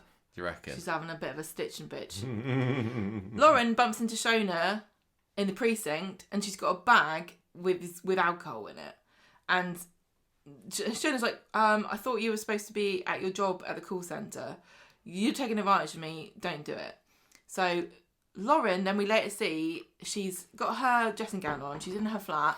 There's 2 glasses of wine empty next to a bottle behind her.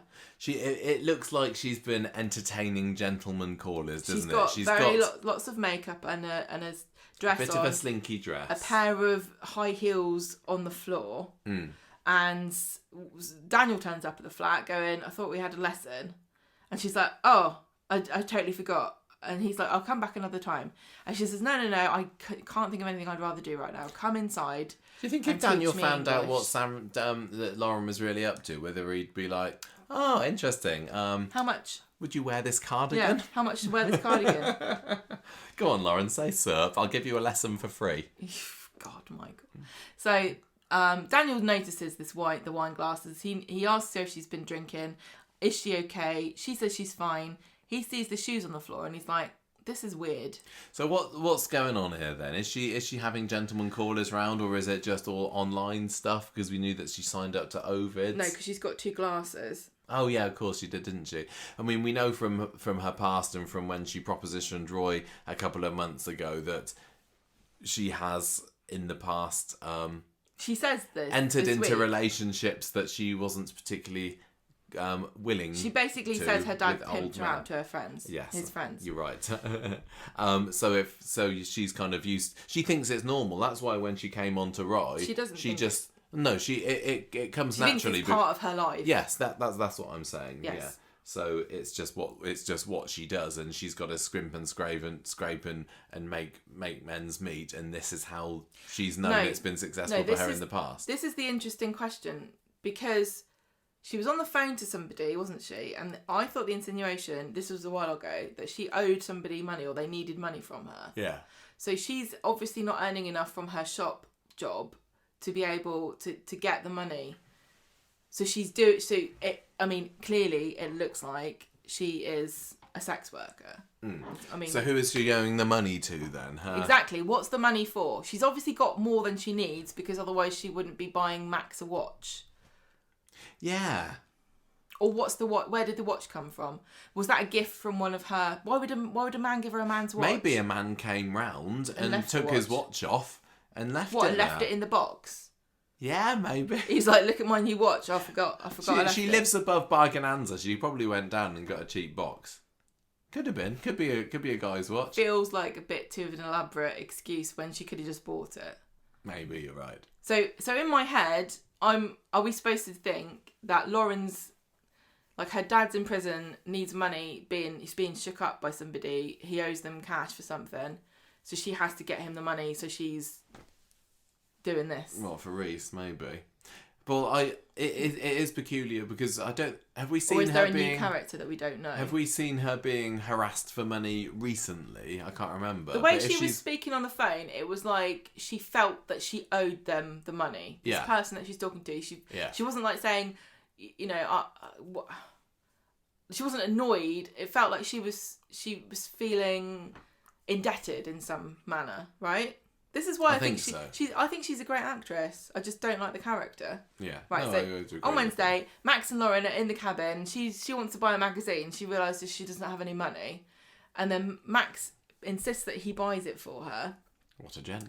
And then Lauren tells Shona that she and Max are friends again, and she wants some more time off because she's got important things to do. And Shona sighs but agrees. Then we see Lauren come into the salon and she gives Max this watch, because she heard him say that his was broken. And he's like, wow, this is amazing, thanks so much. And she says, oh no, it's fine. The call centre I work at promoted me, and so I've got loads of money now. Then Brian leaves his scarf at the table at the cafe. We come back to that later. Don't worry, this will be addressed.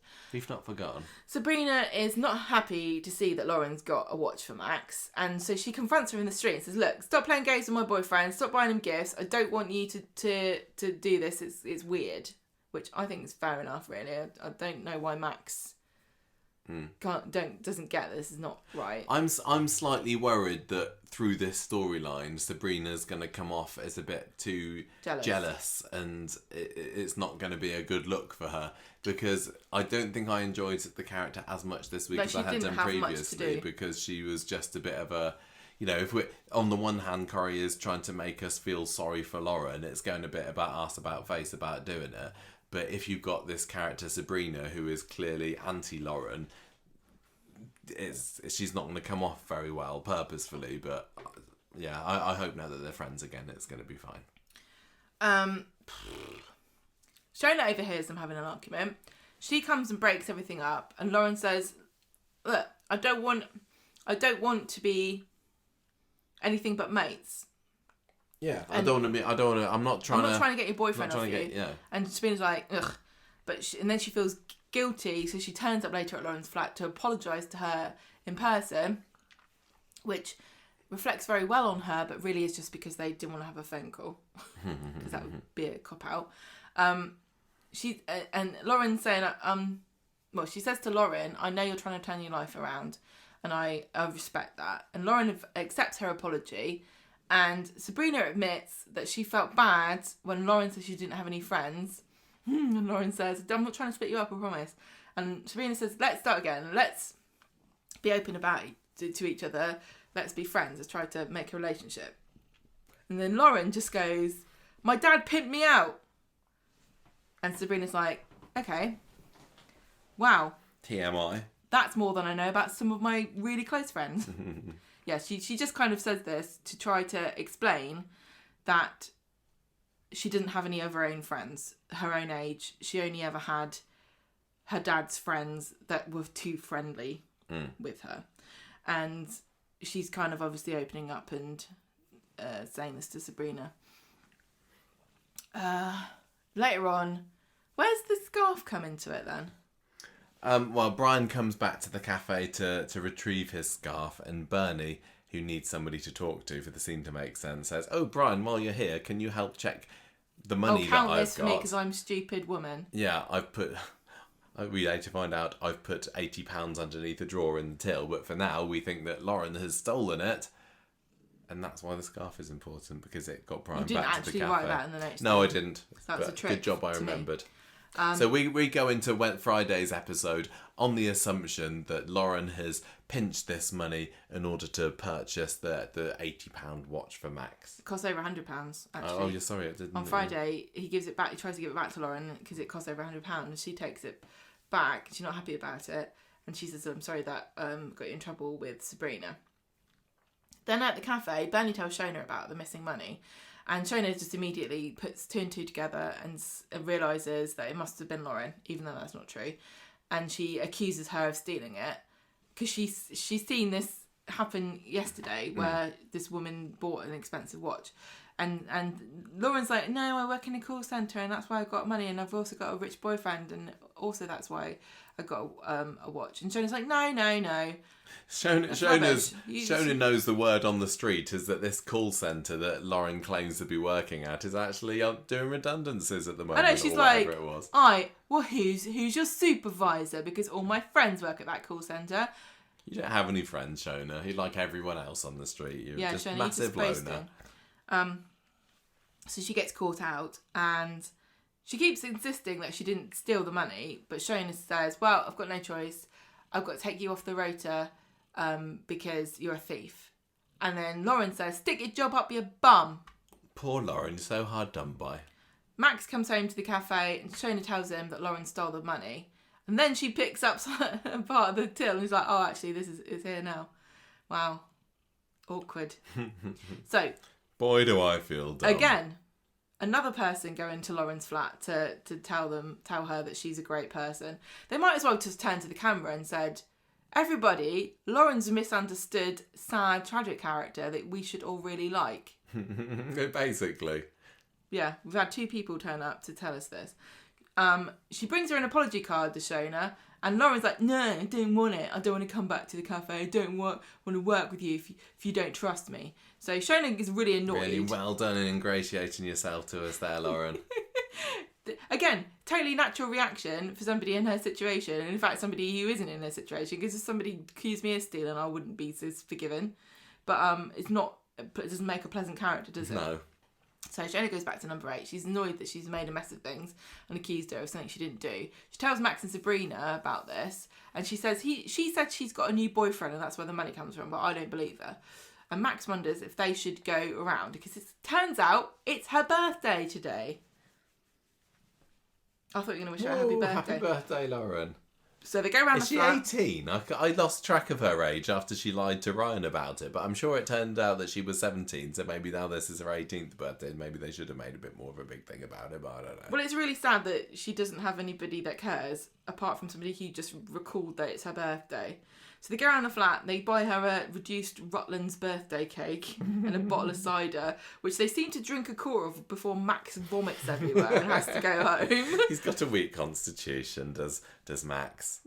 Listen, I tell you what, when he was hanging out with that white supremacist group, he only picked up the racism and not the drinking habits. He could have done it the other way around, couldn't he? So, looks like they're forgiven. They have a really good time. They play Operation, complete with medical masks, which I thought was a really funny touch. And after Max is sick, they have to leave. I like the way he cleaned up the sick, but why couldn't he have been sick in the loo? Yeah, he comes out of the bathroom with his marigolds and he's saying, oh, it's all sparkly clean in there now. He's still feeling ill, so they leave. But it looks like they had a good time, and Lauren really appreciated them coming, and she wants to hang out with them again. So this could be a turning point for Lauren, because she's been a total antagonist in this story for months now. But now they're friends, I guess that they'll hang around each other a bit more, will Sabrina and Lauren, and she's going to find out. Probably she's going to go to her flat and one of the gentleman callers will be there. She'll assume that this is the boyfriend that Sabrina's been talking about, and then over the course of that episode, or maybe give it a couple, she'll realise exactly what's going on there and be like, no, Lauren, you shouldn't be doing that. You should only do it if it empowers you. Yeah, and you're not looking too empowered. You don't look empowered. Love. No. So anyway, it was kind of low key, wasn't it? Was anybody really gagging to find out what happens next in the saga of Sabrina, Max, and Lauren? I'm gonna say no, but do write in and tell us if you think otherwise. So apart from, what have we got next? We got the bullying storyline. This is a lot of this week. It just didn't stick in my brain, and I know I am a bit tired again. But I'm thinking, what did happen to Mason and co this week? I remember there was a school bag thrown on top of a yellow van at one point, but apart from that, I don't know. I'm going to be working this one as I go along. Liam's still trying to swerve school as well. He's obviously been getting ideas from Joseph about not turning up for his education, but Maria and Gary aren't having any of it and saying, no, you're off to school, don't be such a wet blanket about it. And he gets another message saying, snitches get stitches. So I get it. Yet another harsh rebuke. Yeah, from now, Mason there. This week of Corrie could have been called, Why Do Children Bunk Off School? A study in 2 parts. They might be ill, they might be faking it. They might be getting bullied. So Dylan's mad at school with Liam for getting him detention, and then we see after school Mason catches up with Liam and says, well, this is your fault. Dylan's got detention now. Well, because Orla hears them talking about selling vapes. Yeah, she does, doesn't she? She hears about them talking about selling vapes. See me after school. Yeah. Because I don't want to go home. He makes out, does Mason, that he's a bit of a nice guy. And because he says, oh, what's that bag? That's really cool. Let me have a look at it. He says to Liam, and then he chucks it onto Ed's van, and then filming him climbing up. Oh, what a scallywag that Mason is. Yeah. This is what I hate. This is so horrible. Imagine, I mean, bullying was bad enough, and we said this before about social media, getting attacked online as well. But having people film you being bullied is so humiliating. What's it called when kids used to do that? Well, I suppose they still do. What do you mean? It was a craze that teenagers would film people getting beaten up. There's a word for it, but I can't remember what it is. Oh yeah, happy slappy thing, wasn't it? That's what this was. He also brings up his dad, Mason. Doesn't he? He talks about Liam Collum Sr. getting hit by a car. He's like, that was a good episode and your dad died. Do you remember that? Do you remember? And then Gary gets asked by Liam, did you know my dad? And Gary's like, no, but nobody had a bad word to say about him. He was in Downton Abbey. Yeah. So Wednesday-wise, Gary walks Liam to the bus. And he ended up There's in a little house. Continuous shot of them going down Victoria Street, which, I always like that. But Mason is sitting on the back seat of the bus when Liam gets on, and rather than just sitting on the front seat, he decides to get right off and bumps into George. And the pair of them have this lovely scene, we briefly mentioned it earlier, where George talks about Frank, his bully at school, and how he came face to face with him last year and how it really kind of shook him. And sometimes you just don't get over these and they cut you deep, and they can be with you for a lifetime. But I tell you what, me old son, I wish that I'd spoken out about Frank when he was horrible to me about school. I'd have definitely told me dad that if I could have had my time again, if there's something going on with you and this bloke on the bus. You need to tell your mum about it. It's not very inspiring. It was a really good talk, but if I was Liam and this man in his 50s told me I'm still crushed about my childhood bully, even now, I think that would be uninspiring. Yeah, but it's only because he didn't tell. Dob him in. That was basically it, wasn't it? He manages to get through to the end of another week with Gary and Maria not having a snifter that anything's wrong, and Gary still thinks that he's cock of the walk for clearly putting the frighteners on Mason a couple of weeks ago. And Jake's covering for Liam about what's going on. They do a little fist bump, don't they? Brothers covering up. Brothers in arms. Yeah, exactly. The two musketeers. Brothers in fists. No. Isla Beguila. Can we just summarise this story by saying... You don't like it when I do this. Well, let me just see if I can remember this. I think that Nina got fed up with Asha going on about Isla, and then they decide to meet up with each other, and they're a bit annoying, and then Nina ends the episode even more fed up. Is that basically what happens? Nina's jealous, and she can't communicate this adequately to Asha. So instead of... Well, Asha's not listening. But instead of trying to communicate like they would have done maybe a year ago, she just sulks and makes a greater distance between herself and Asha by sulking and refusing to engage and being moody. And so when Asha arranges on Friday a meal with her colleagues, Miles and Isla...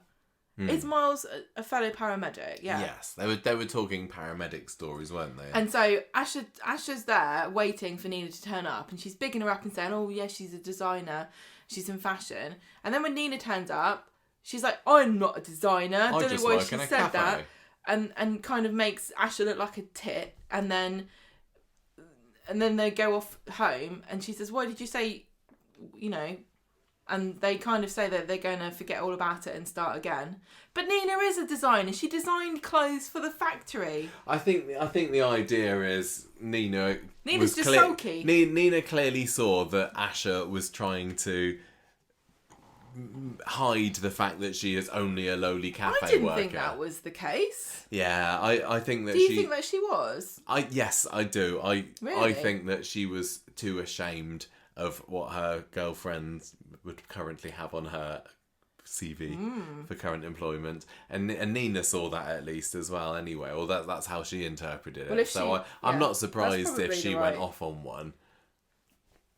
But, this story was very much just going around in circles, wasn't it? Nina's just not coping or dealing with this in a very mature way, and she's going to end up making Asha get fed up with her. And Although at the end, doesn't Asha say, "I promise I won't see Isla socially anymore, I'll only work with her," because she realises that it's taking a toll. Yeah, on their relationship. But what was Nina up to that she arrived so late?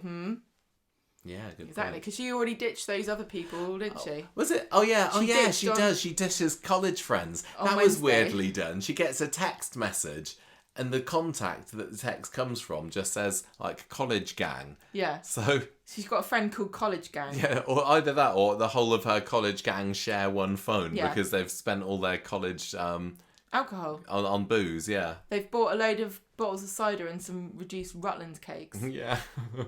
And that was that. There's nothing to talk about in that one.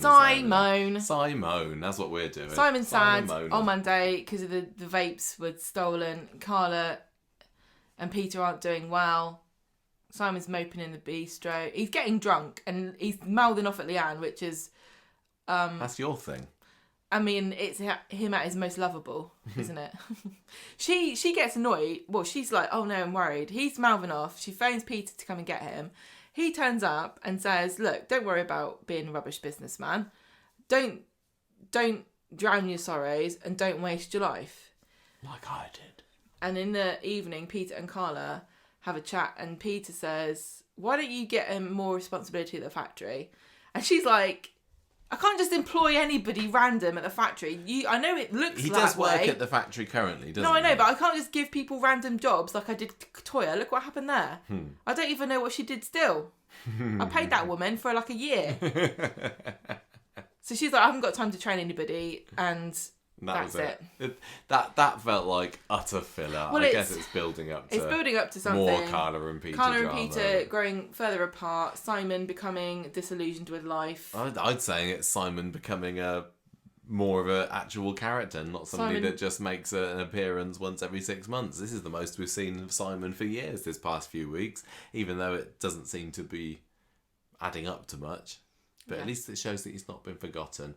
And speaking of that, Mumbly Crystal. we haven't forgotten about Crystal, who what's she doing? Still fancying Ryan Prescott, looking maybe like he's just come off holiday in scenes that were filmed today. He looked a little bit tanned, but he gets a job offer today from a big gym chain offering him the position of head of social media. Like, we've seen your sex videos and we think you could do that with our gym. Did they really headhunt him for that? Aren't there enough people who actually work in social media crying out for jobs? Aren't there people who work at their gym already that might be promoted to head of social media?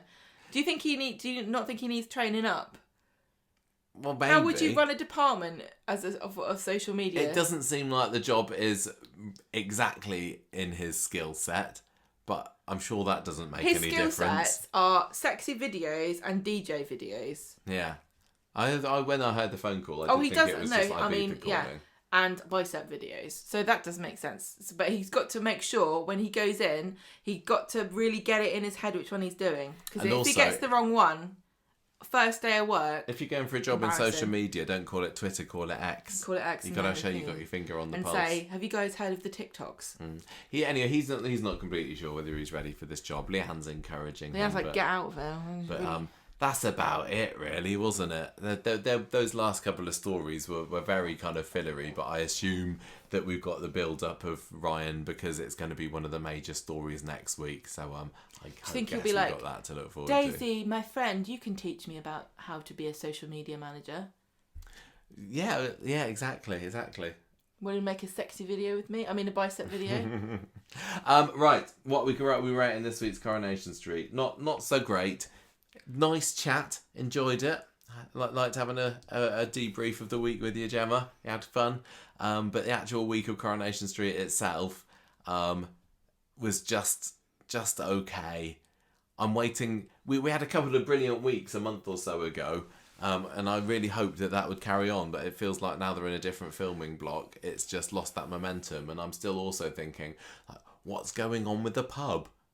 There's a lot of What's things happened here. to Jenny and Daisy's mission to reopen the Rovers? Who cares? There's quite a lot of things here that I'm not bothered about, Where's and a Amy few this things week? that I feel like I'm being made to feel like I care about when I don't. Yeah. It wasn't terrible, but it wasn't brilliant. I don't know who I'm going to give as my character of the week. The inclusion of the Winter Brown stuff saved it, I think. Do you reckon? Well, because I liked the Christmas stuff. The Christmas stuff was nice. I mean, I want to know are you not interested in what's going on with Joseph? Because I am. I think it's really fascinating. I'm really curious. I'm curious, but I get a feeling that whatever it is, we'll just go, oh, okay, it's that, is it? Rather than, of course, the clues are there all along. The more I think about it, the more I think that this Sarge was very heavy-handed with the whole, oh, you're the golden child, you're the rubbish child. Here's a hammer. I'm going to hit you on the head with it because you're just in case you haven't got the point that I think you're a terrible child. Who's your character of the week then? Are you giving it to Joseph? You're giving it Joseph with his dramatic flop. You're giving it to Isla. Giving it to Miles. Nobody's jumping out to me just because it was a bit of a kind of week. So it's hard. It's difficult. I mean, Bernie was good. pretty good, wasn't Bernie's she? always good. Yeah. Paul wasn't in it enough. No. Neither was Billy. Dev was good. Dev wasn't in it enough. And Sarge was alright as well. Is it Gemma? Maybe. I felt really bad for her. She poisoned her son. I think Corrie has done a really great job of depicting a woman who is just being pushed to the limits. Honestly, though, the best thing for her is to get out of that bloody house and don't have to clean up after Chesney, and he can have a taste of his own medicine. Yeah, maybe when she comes back, he'll be a reformed character. Maybe he'll be and he's like, Gemma, I had no idea. I didn't realise that you clean the socks. I thought there was a fairy that lived here who cooked and cleaned and wiped bums and I thought that Abby just came round and collected all the pants and washed them for the whole street, but apparently Kevin's it's only been saying- Kevin's pants that Abby washes. Kevin's been saying that Abby does everyone's pants, but I think it's you, isn't it? For this house, though, just this house, right?